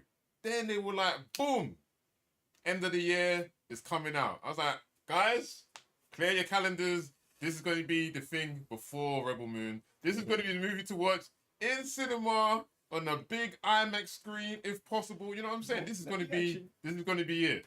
And then they're like, sorry guys, yeah, 2024 March time. Yeah, that was good. And this is where I don't believe that what you believe was happening was happening. I don't believe that Dune 2 Part 2 was tracking very well, fam. Hoi. I don't believe so, man. And now, if you want to compare it to like maybe other movies this year, it probably was tracking to own the year. But 2023 is not a great year to own, period. Anyway. Yeah, it's kind of hard. It's almost like gaming. Very difficult. Do you get what I'm saying? No. I just don't think there's been like, what's been like, movies haven't been doing the greatest this year. Do you get what I'm saying? At the box office. I say particular movies, which isn't Dune though. Superhero movies, yes. Okay, what movies are we talking? I feel like Barbie is going to be an outlier, and so is Oppenheimer. Because them two teamed up, wrapped their marketing campaign together. Also, we've got one of the best directors, and Barbie's got every single thing in the world going for it, bruv. I would say those two are, and I wouldn't even call them outliers. I mean, Oppenheimer just passed 800 mil, which is decent. What is normal for a Nolan movie. Yeah, it's good. Yeah, it's good, bruv. Is it his highest earning one as well? Is it? It might be. It can't be. Dark Knight, $1 billion. Yeah, Dark Billion. And it's Dark Knight done $1 billion. And it's one of the highest biopic as well. That's when I was there. That's all of these weird star things, Oh, bruv. Look, bruv. He's made $1 billion movie, bro. I'm not getting into the cool. nuances of it, bruv. Like bruv, for a Nolan movie, it's done what it's supposed to do. Okay. Yeah? So I don't see that as a W for the year. Because any year Nolan drops, he's doing that. Yes. Boom. Barbie, the reason why I call it an outlier is because it's like, this is like the first female superhero movie, really. Do you know what I'm saying? Like, that's not a superhero. You get what I'm saying? Yeah. Like, it's got everything going for it. Mission Impossible didn't do well. Yeah. Yeah? Fast and Furious didn't do well. Fast and Furious, Indiana Jones, bruv. Most of the comic book movies, I don't know. Guardians did. Bruv, Guardians, that's the end of a trilogy, so I'm gonna put that in the Captain Marvel category of external circumstances it pushing it. Okay. You get me? And it's good. Guardians is good. I'm not shitting on none of these movies. It's good. But the rest, and I think WB, and I'm not saying that Warner Brothers would have had this issue with Doom 2, but they are so panicky that when they see this, they're just gonna move the movie. And be like, yo, this year is an L for us. Yeah. Oh, you're saying like that. So it's This year, financial. This year we're writing off the rest of the year. We've still got Aquaman 2 coming out. That's gonna be a guaranteed flop. Yeah. Let's, bruv, move everything that we know can shell to 24 Okay. and destroy. Like 2024 for WB, I think is gonna be a massacre, bro. If they drop what Dune is coming out in March, bro, it's a very bad month to come out, but that's very good for them. Why is March the bad? I thought it was Feb onwards. I mean, January's toilet bowl, Yeah, February's we're coming out the toilet bowl, and March is put your movie here if you're Avengers. Put your movie here if you're gonna destroy it. Bro, look back in the history. March is usually kind of dead. Couple like dramatic movies, but when you put a superhero movie there or a franchise movie there, it usually murders. And I know WB's people, their analytics people are telling them that, bro. And that's why I think they've moved Dune Part 2 to there. I think they said, we're going to put it there, and we're going to, even though it's not going to, it might be an effective, we're just going to not be involved in the Rebel Moon talk. We're not going to be involved in it. Okay. And then we're going to show, and obviously they didn't know that Rebel Moon Part 2 comes out the month after. That's their new issue, but it is what it is. So if Rebel Moon Part 1 slaps, you man have put yourself in the middle of a shit sandwich with Part 2 coming out, but bear in mind it's on Netflix, so you're not going to be fighting for IMAX screens or anything like that, unless Rebel Moon 1 goes crazy and Netflix gets smart and says, we're going to IMAX! Which they should though. They should do. Which they should, but you get me, I don't know how the legal team works. You get me? So I think that you got that, and then you've got Godzilla and King Kong. Bro, I think both of these, and then obviously, Lord of the Rings, in what? Maybe later on in the year. So you're starting... So now you're starting the year with Dune and ending the year with Lord of the Rings, bro.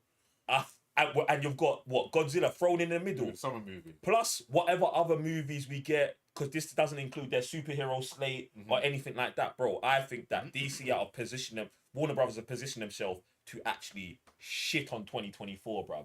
And I think it makes sense. If you put it like that, yes. I was just agree. I was just comparing the trailer numbers, comparing from the first one and the second June 2, pretty much the same numbers. Around 38 mil to 42 mil, both around the same. So I was just didn't expect them to, especially coming off Oppenheimer and Barbie. But like you're saying, you're talking about financial year, bro. Yeah, like take the L from the other movies. Hey, send the tax man the numbers. We'll move on to the next year. Imagine that, yeah. We got $1 billion movie in Barbie.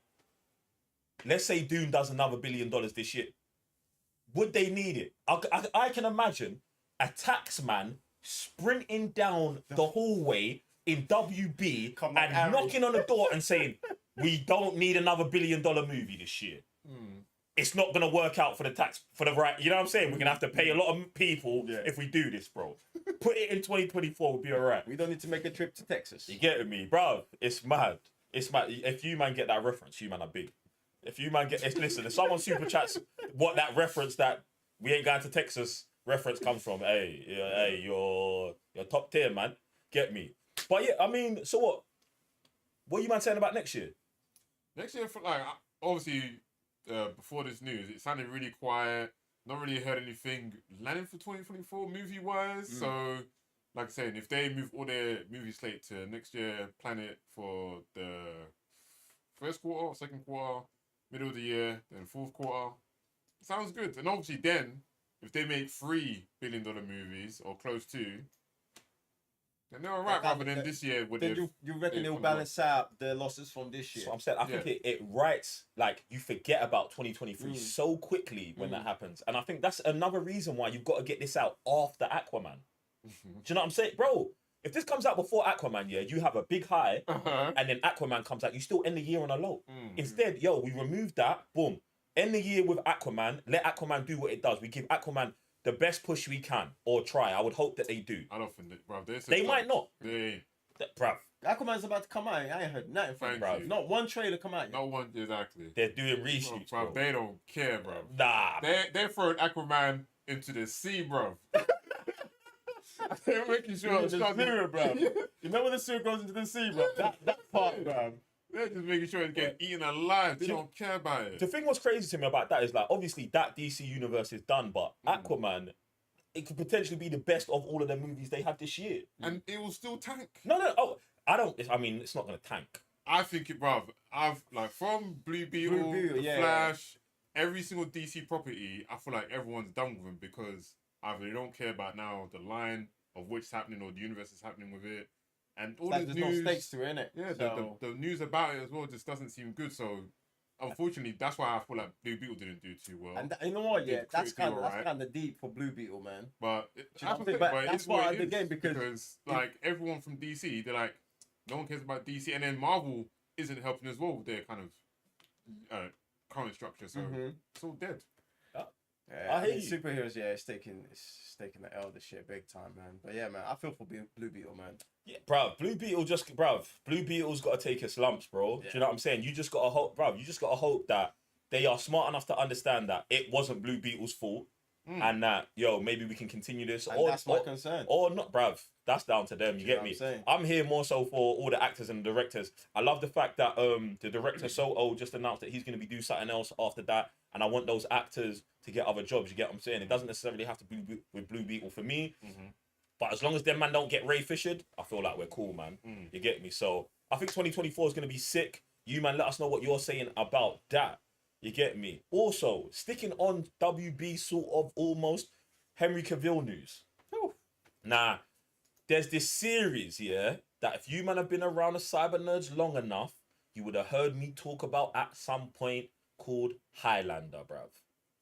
This thing came out way back in the day, and I love this series, bro. I feel like, as a child, this was one of the things that drummed mythology into my mind, bro. Because if you want to talk about something with mythology, Highlander is it, bro. Highlander is like the story of these immortal beings, these humans that are immortal, that have to murder each other, take their other person's power, and then there can pretty much only be one if that person wants to live a regular life and then die.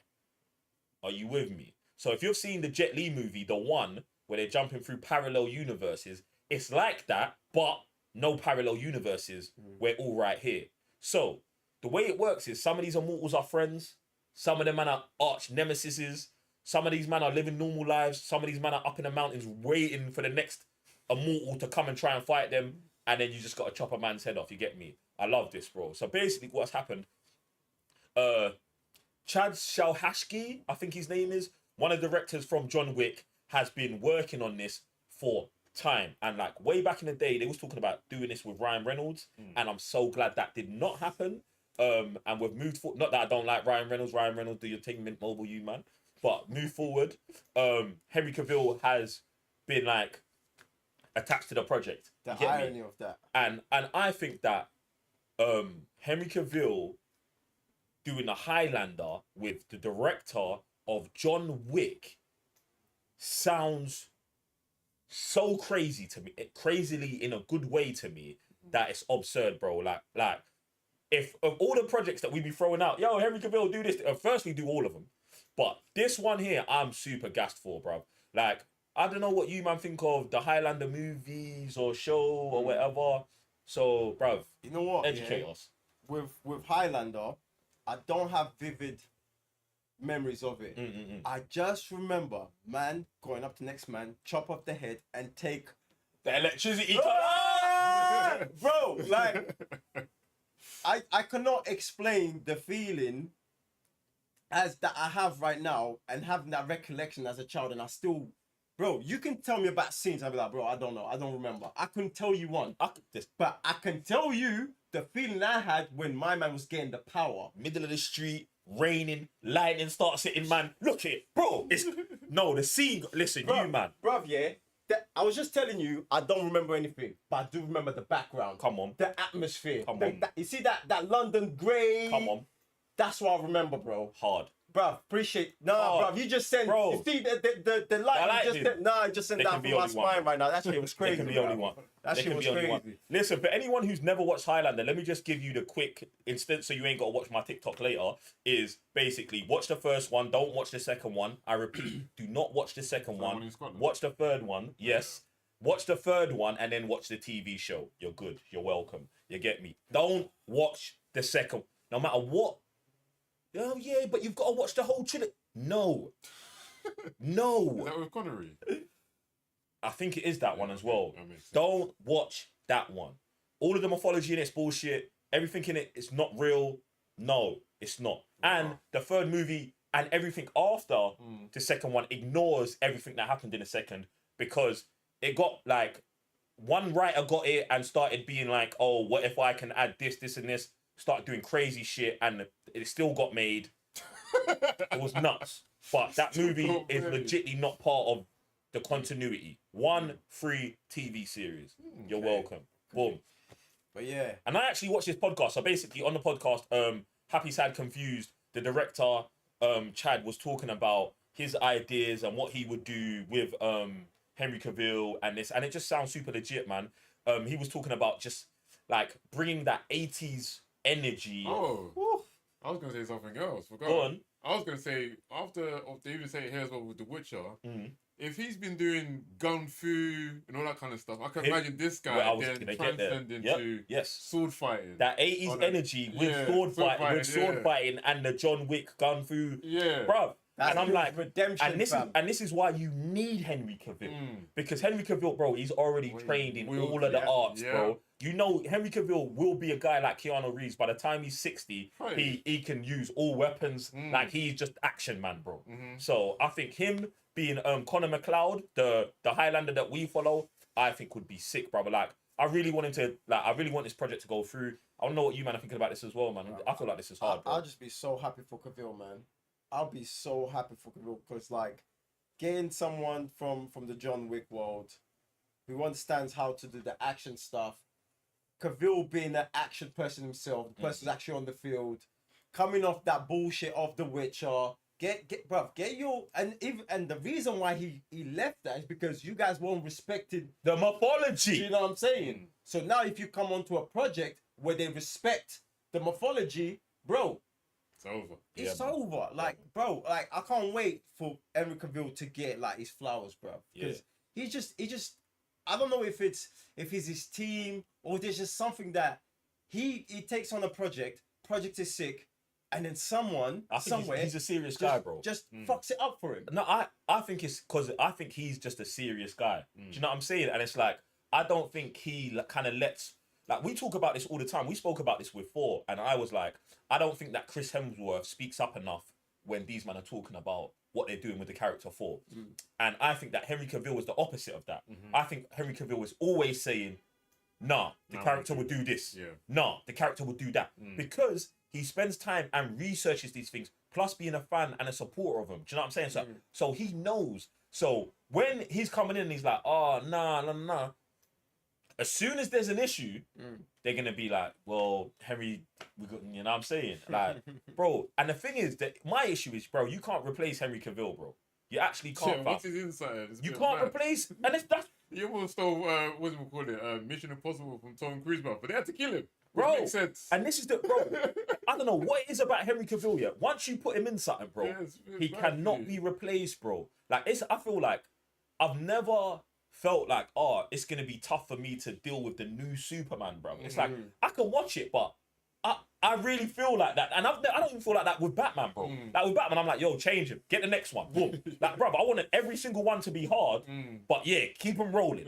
But this is like, I don't know how you, man, let this Superman with one movie. And I'm going to say one movie, bro. Henry Cavill got one Superman movie, bro. You man are crazy. So, yeah, man. Highlander, I'm here for this, bro. Heavy.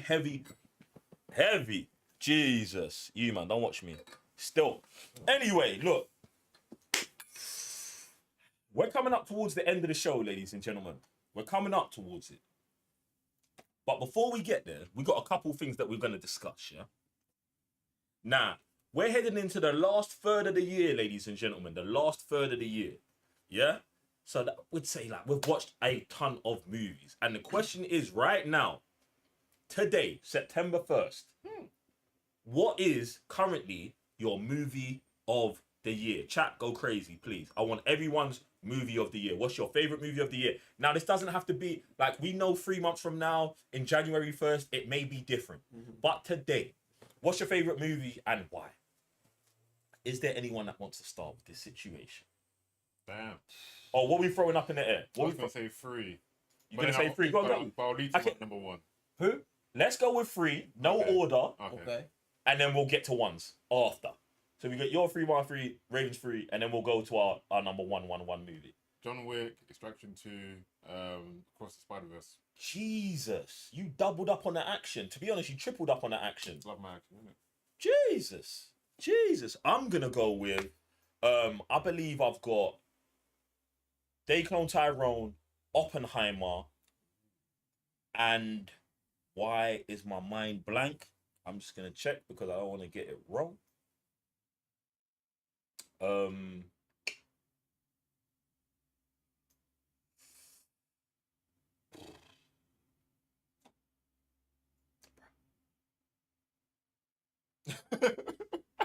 I just wanted to make it a bit more awkward than it already was, ladies and gentlemen. Like, I like doing stuff like that. So, Sam, you all right? Oh, good. Cool, Yeah, man.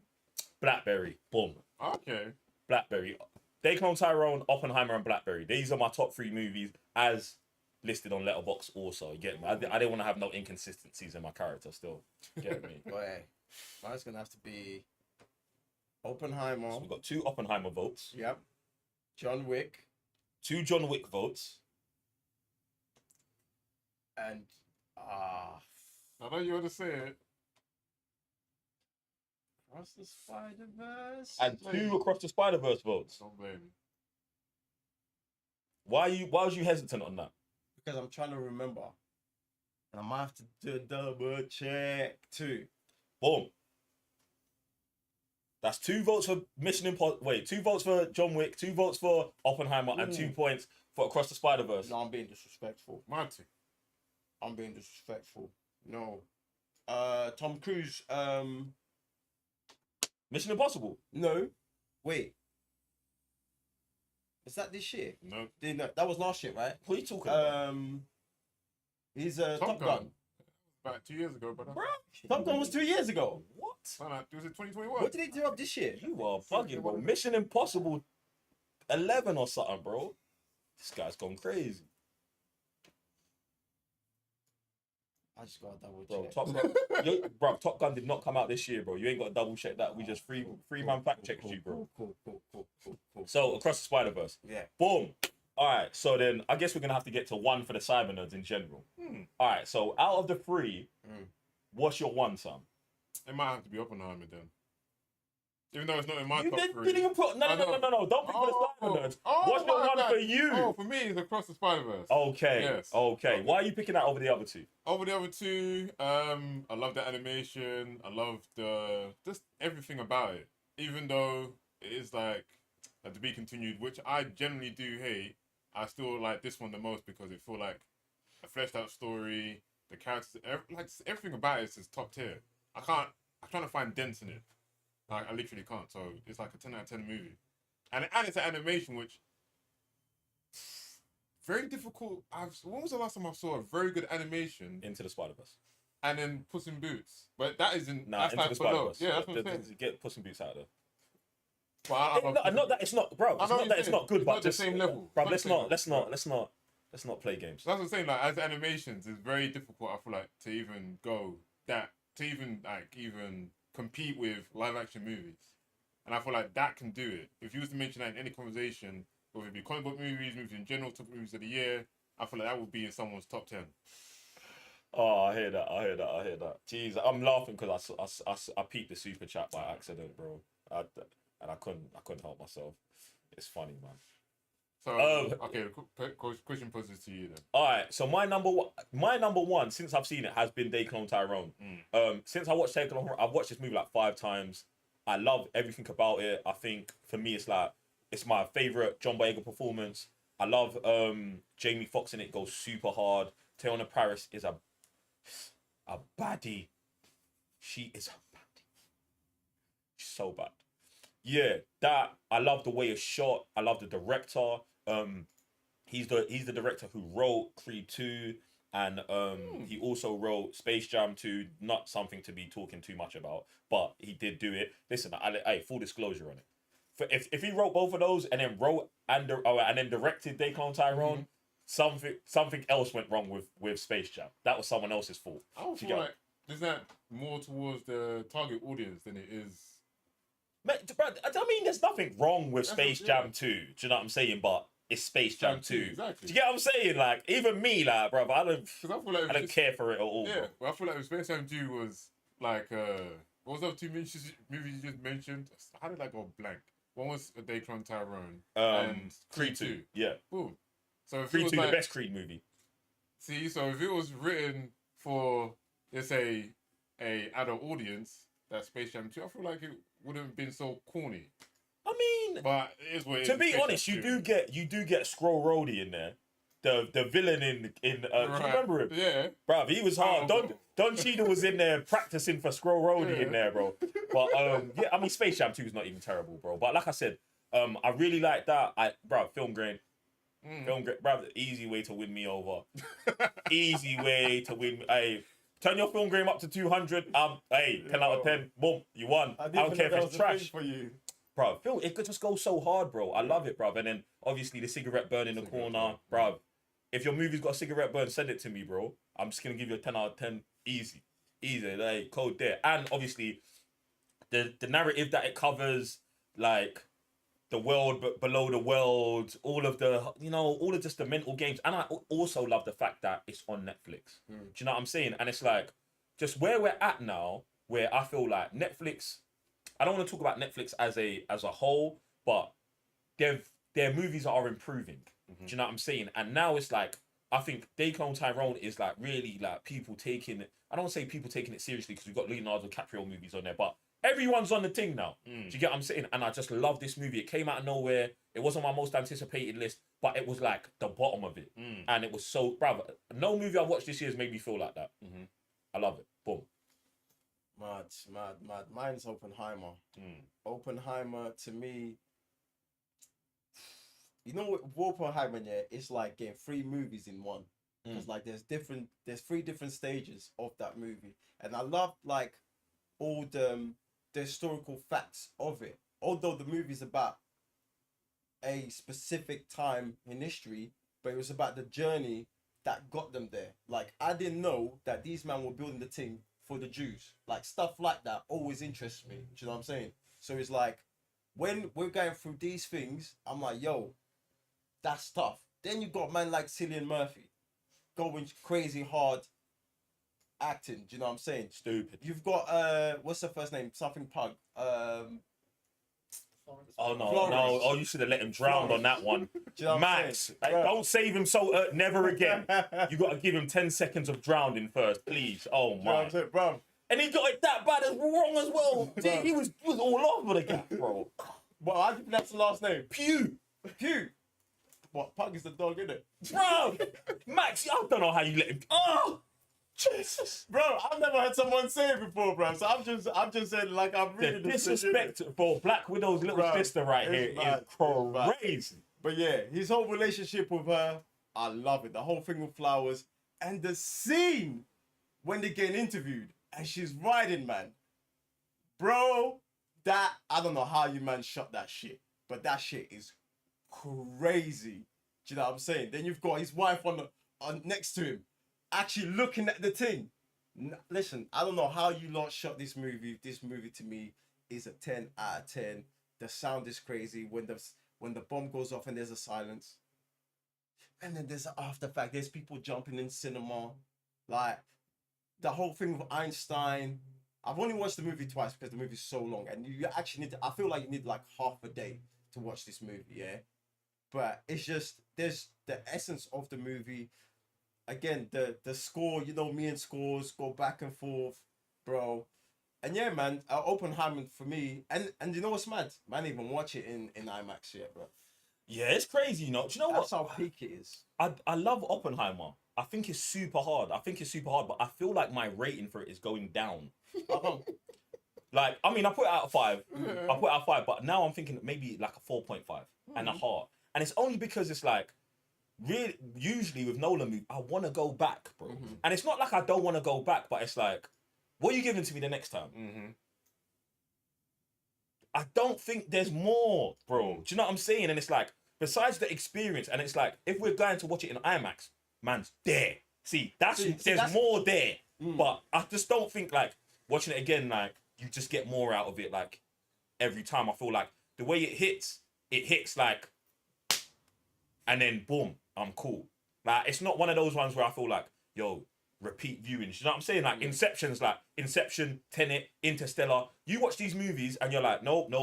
I'm watching. Bro, there's times I've watched Interstellar, like, Inception, legitly, back to back, bro. Because it's like, bro, you need to get deeper and deeper in. And I feel like, and this is just a me on Nolan situation, not a really a review of the movie itself. But I feel like for him, and maybe it's because it's a biopic, that it just misses that. You get me? And I think that sci-fi element in there for me probably would have drawn man back. And then obviously, but you know the thing That's with Nolan that draws me back to his movies is that whenever I watch something, I always pick up something, even if it's just one thing that time. Do you know what I'm saying? Like Interstellar. Man's watching it at least 3 times a year. Every time I watch Interstellar, I'll pick something new. Like, even if it's scientific, obviously. That's what I'm saying. That Nolan, I mean, I don't feel like Oppenheimer has that. Right. That Interstellar, that'll that get you. Inception, and even his Batman movies don't really have that. Get me? I watch them over again because they're Batman, and I feel like that's one of the things that Nolan navigates very well in terms of picking the projects he does. Do you know what I'm saying? And this is why I feel like there's so much space between Dunkirk and Oppenheimer, bro. Because he knows, bro. He's like, listen, I'll do this fantasy, I'll do this, I'll drop something real. Right. And bro, I mean, what? I'm gonna say that Dunkirk's probably, I'm throwing this out of the hat, is it probably maybe one of these lowest, outside of the Dark Batman movies don't count, but it's probably one of these lowest reviewed movies, I would think. Yeah. You get me? And then he goes back and he does it, and it's not like he's running, but it's like he's surgical with how he's picking them. Do you know what I'm saying? And I feel like Oppenheimer, bro, it's great. Like, like the second viewing of Oppenheimer for me. One of the things that did it for me. The particles at the beginning with the sound. That takes me back to Interstellar because you always got the particles and the sounds. And that, to me, that's a whole other world in itself. Do you know what I'm saying? Because that's how he's, him in time and space and stuff like that. You know what I'm saying? So these, bro, maybe it's the time and space with him. No, bro, that I'm not against you at all. Gets me every single time. And obviously, you know how man operates in real life. Do you know what I'm saying? Time being linear and stuff like that. And I was gonna say, yeah, and I don't think I've ever said it in a video, but I think that Oppenheimer confirms that Nolan's film universe is connected. Bro. 100%, bro. Go watch that right at the beginning with the particles, the sound. It's 100%, bro. He's there, bro. He's on some Interstellar shit. What movie came out before Oppenheimer? Tenet, where he mentions Oppenheimer and all of the events of, and I actually watched this Tenet we watched it the other day. That's why I feel like Nolan himself isn't linear. So I meant non-linear, not linear. So since he doesn't experience time as linear, he doesn't do it linear. And I rate that because I think that also makes his universe connected. Okay. Because of the non-linear, linear aspect of it. Like, Oppenheimer can do what Oppenheimer does, and it can be in our day and age. And the events of Tenet can still exist in the same universe, even if they're not connected like that. So, yeah, it's not connected to their mouth. You, man, turn on your third eye, man. Anyway, ladies and gentlemen, what we've got right now is, firstly, I want to know what yous lot's #1 movie is, and we're gonna go with, we're all cool with in Oppenheimer being on September 1st, 2023, decided as official best movie of the year so far. I would say so, yeah. Yeah?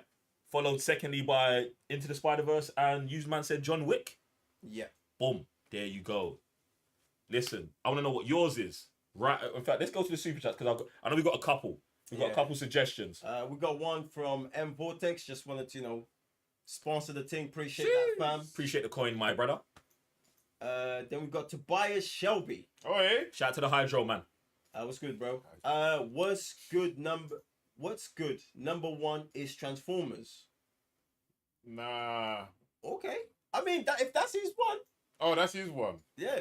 Is that what you said? He's definitely trolling, bro. He's definitely trolling, bro. Did Transformers make money this year? It must, bro. This Transformers always makes money. Bro. Yeah, I don't think it flopped, did it? There's no way. I wouldn't be surprised. There's no way. I mean, It made like 400 something. that's a No. flop for them Yes. because they usually make. We got to money. get the budget on this one. But the thing is, yeah, I wouldn't be surprised because if Fast and Furious flopped, Yeah, but they spent 200 million though. They were you trying mean to. billion. Yeah, they were trying to go for the Avatar budget. Like, Correct. Dan lost his mind. My man went to space the last movie before this one. Now he just thinks he would make a $2 billion movie. yeah. Oh, Jason Momoa got paid, didn't he? No, he did. Jesus And that's Christ. what Vin was unhappy about. Oh my days. All right, Transformers had a budget of 195 to 200 million, Oh my god. and it brought in 439 million dollars. So that's like breaking even. Then. Nah, it's a L. Nah, yeah. It's a L. Yeah, it's crazy. It's the L. We need to actually write down our Cyber Nerds rules for box office. Like, we actually need an official box office rule book. I'm telling you, bro. Get me? But yeah, man. Tobias, appreciate that. Yo, shout out to everyone who's watched Transformers: Rise of the Beast. It came back with all Ant-Man, Quantumania. Listen, this Bro, is how I know the Toxic King is trolling us right now. Shout out to all the Domination man them out here, just wreaking havoc. Did that make money? I mean, I don't know. Please, no. Please. Listen, I don't wish badness or anything in this life. But what they did to Kang, sorry, fam. Listen, you gotta take an L. Do you know what? Yeah, it's in exactly the same position as Transformers. $200 million budget, brought in $476 million. So, big fat L for you. It was mad. Mad for the movies, but mad for the box office at the same time. Bro, why are you spending $200 million on an Ant-Man movie? Bro, I've been saying this for time. Why? Listen, Reset the budget. no, bro, Ant-Man can make 5 mil. No, Paul Rudd, here's 5 mil. You go do, bro. I'm not being disrespectful, No, bro. I'm hearing the thing. I'm not being disrespectful. Go make a 90-minute Ant-Man comedy movie. In fact, give that shit back to Edgar Wright, what he wanted to do whenever. Bro, we're cool. All this 200 mil for what, bro? For what's my man's name? Kang. Not Kang, the other brother. MODOK. No.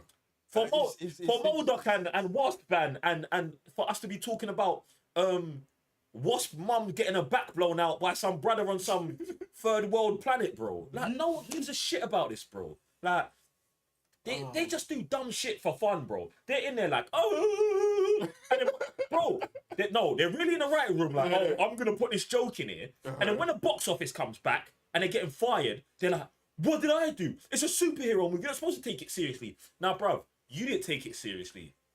That's why your movie's dead. Do you know what I'm saying, Taika? Jesus. Bro, I'm actually at Taika's neck, you know. Yes, like that. Taika, honestly, I'm gonna fight you, bro. So is it Hemsworth, Taika? Okay, all right, cool. I'm gonna fight Hemsworth. I'm gonna beat up Taika. Alright, cool. Okay, I'm actually not gonna beat up Taika. Yo, yeah. Hey, disclaimer. Hey. Disclaimer: the views of me or all my son, anything that I do is I'm responsible for. We got another one from Aditya who says you guys should start watching YRF Spy Universe because Tiger 3 is releasing this November, and he said that film will end in a way that it will connect the second part to War. Jesus. Well, you said you watched Tiger, right? No, he said he's watched War. War. Okay, so what? Tiger is before War? Is that what it is? I guess so, yeah. Because Tiger 3 is releasing. Yeah, so I guess Tiger is before. And he said he's connecting himself. Jeez, need to got start clapping these movies, you know. Own little cinematic universe coming. But yeah, listen, the more weeks, as the weeks go, we'll get more and more reactions over to you. Now, ladies and gentlemen, before we wrap off the show, we've got one last trailer reaction to dive into. This one is directed by one of my favorite directors, David Fincher, starring one of our collectively favorite actors. Anyone? Michael Fassbender. Mr. Fassbender himself. You get me? Magneto is here. This is also going to be dropping on Netflix later this year. On my most anticipated movies list. I think it's going to be a banger. And we get the first trailer today with you, man. Let's dive in.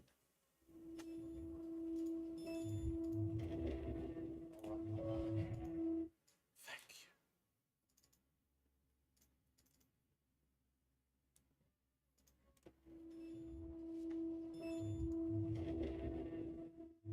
I'm done already, bro. Not the yoga before the murder.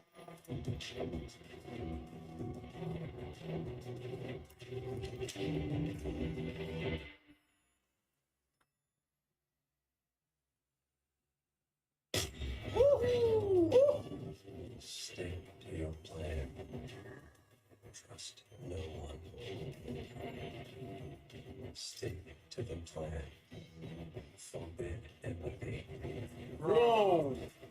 Stick to the plan. Anticipate. Don't improvise. Oh.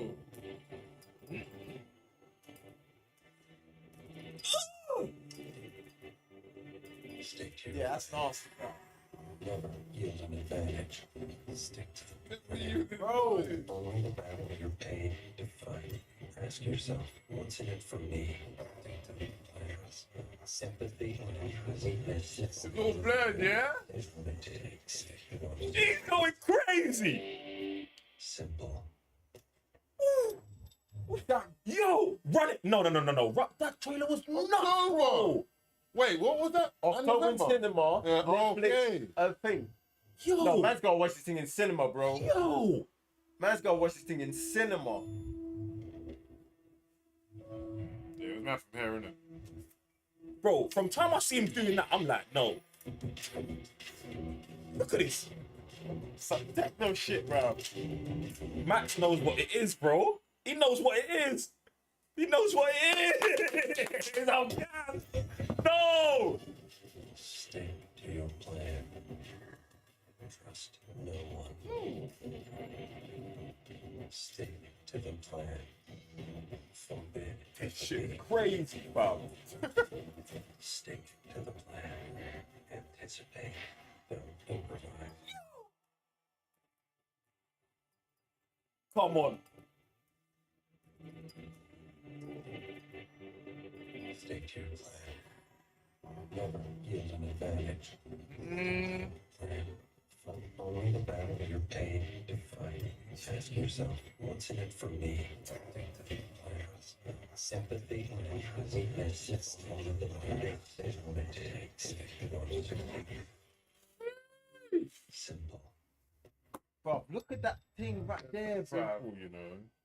Bro, I love David Fincher, bro. Oh, Bro, David Fincher stress. understands the thing, bro. Stress, Bro. When it comes to like psychological thrillers, killers, murderers, stuff, I just don't know if man them can par with David Fincher, bro. Like, I know he's a psychopath, bro. I know he's a psychopath, and I love it, bro. Oh, listen, David. Whenever you've got time, Hitman, get me, bro. This guy's sick, bro. Do you know what's crazy about this trailer? When it started, I was like, oh my god, like, bro, I was like, I was trying to think about it. I'm all over the gaff right now. I was trying to think the last time I saw a David Fincher trailer, and I couldn't. And I think it was for like Mank or something that is not a good representation of what we're looking at right now. And I'm just like, this guy is nuts and legitimately understands what his movies are. So sickly. And I feel like this trailer is a great depiction of it. And it's like, bro, Fight Club, Gone Girl, what else did he have up there, bro? Seven, like, it's just mad. And I can't wait to get into you see, obviously we're in the character's mind. Yeah. We're going through his rules on how to be a killer and how to just, hey, keep yourself to yourself. And I want to watch this. I need this now, bro. Yeah. And I'm gassed. So gassed, bro. Yeah, you know, I was getting that. You know, there was a particular time where man was watching movies like Fight Club, Requiem of a Dream, like that genre, gritty with that techno in the background, underbelly, that dirty side of the world, bro. Yeah, David Fincher, bro. I don't know what happened to this brother, fam. I don't know, but he lives there. He lives in the underbelly of the world, bro. And bro, this is gonna be beautiful, fam. And the Fassbender unhinged, bro. Fassbender already unhinged. Yeah, He's already unhinged. All I can see right now is him, but Magneto, with the techno in it, bro. the Magneto knife in the hand at the table, this is this when he does this. You see when he fixes his hair like that, bro. And takes the Jesus Christ. Yeah, it's too much. That's when he said this is cinema, bro. Like, Fam. It's too Nah, much, I man. love it. I love it. I love it, man. Listen, ladies and gentlemen, let me know what you lot think of this trailer. And if you don't know already, in about 65 minutes, there is going to be a live on the Cybernerds Gaming channel where we will be playing with you. We will be playing with you. So head over to there the second you leave here and get ready for the Cybernerds Community Day, Gaming Day. Listen, man, it's been a great show. Appreciate everyone who stopped by. Appreciate all the super chats. Shout out to man like Max on the buttons. Shout out to producer Sash, who's not in the building but here with us in spirit. Shout out to the man them. Appreciate you guys coming through. And you man know what time it is now. I'm Birthday Jay. Raven your DO. Sam, Mr. Blitz Tech. We'll see you next week. Peace.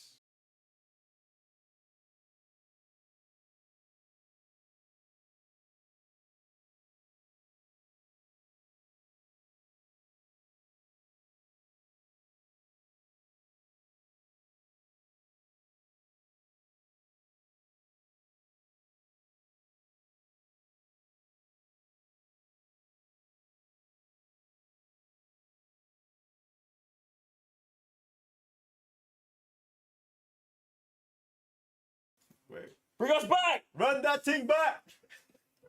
Run it back! Are we back? Are we back? All right, you man, are you here? Don't leave. Don't leave. Are you still here? Ladies and gentlemen, listen. The show is over. This is our post-credit scene. You get me? We've got 2 super chats that I want to go through real quickly. You get me? Cheese. Shout out to JK, who says that trailer goes hard. Films like this gas me. 100%, Go bruv. on, then. Bruv, I'm ready for... Bruv, do you know what this actually reminds me of? It reminds me of Girl with a Dragon Tattoo, which also directed by him. And I don't know how I forgot that straight away because it was just slapping me in the face the whole time. I am yet to watch that movie. Is it? Yep. Mad thing. Is that with Fassbender as well? No, Daniel Craig. Oh, okay. Crazy. Watch both of them. I actually like the second one as well. Second one's not directed by David Fincher and they take it more in a like action-y vibe, but I like that one too. But David Fincher's one's a madness, bro. Crazy. Yeah. Then we've got man like Mark Hamill. Shout out to the Jedi Master himself. It's been a minute, fam. A great stream, greatly entertained whilst working. Yo, appreciate you, Mark, man. Hopefully, we will see you again on the next one. Shout out to everyone who's been plugged in. Ladies and gentlemen, we'll see you next time.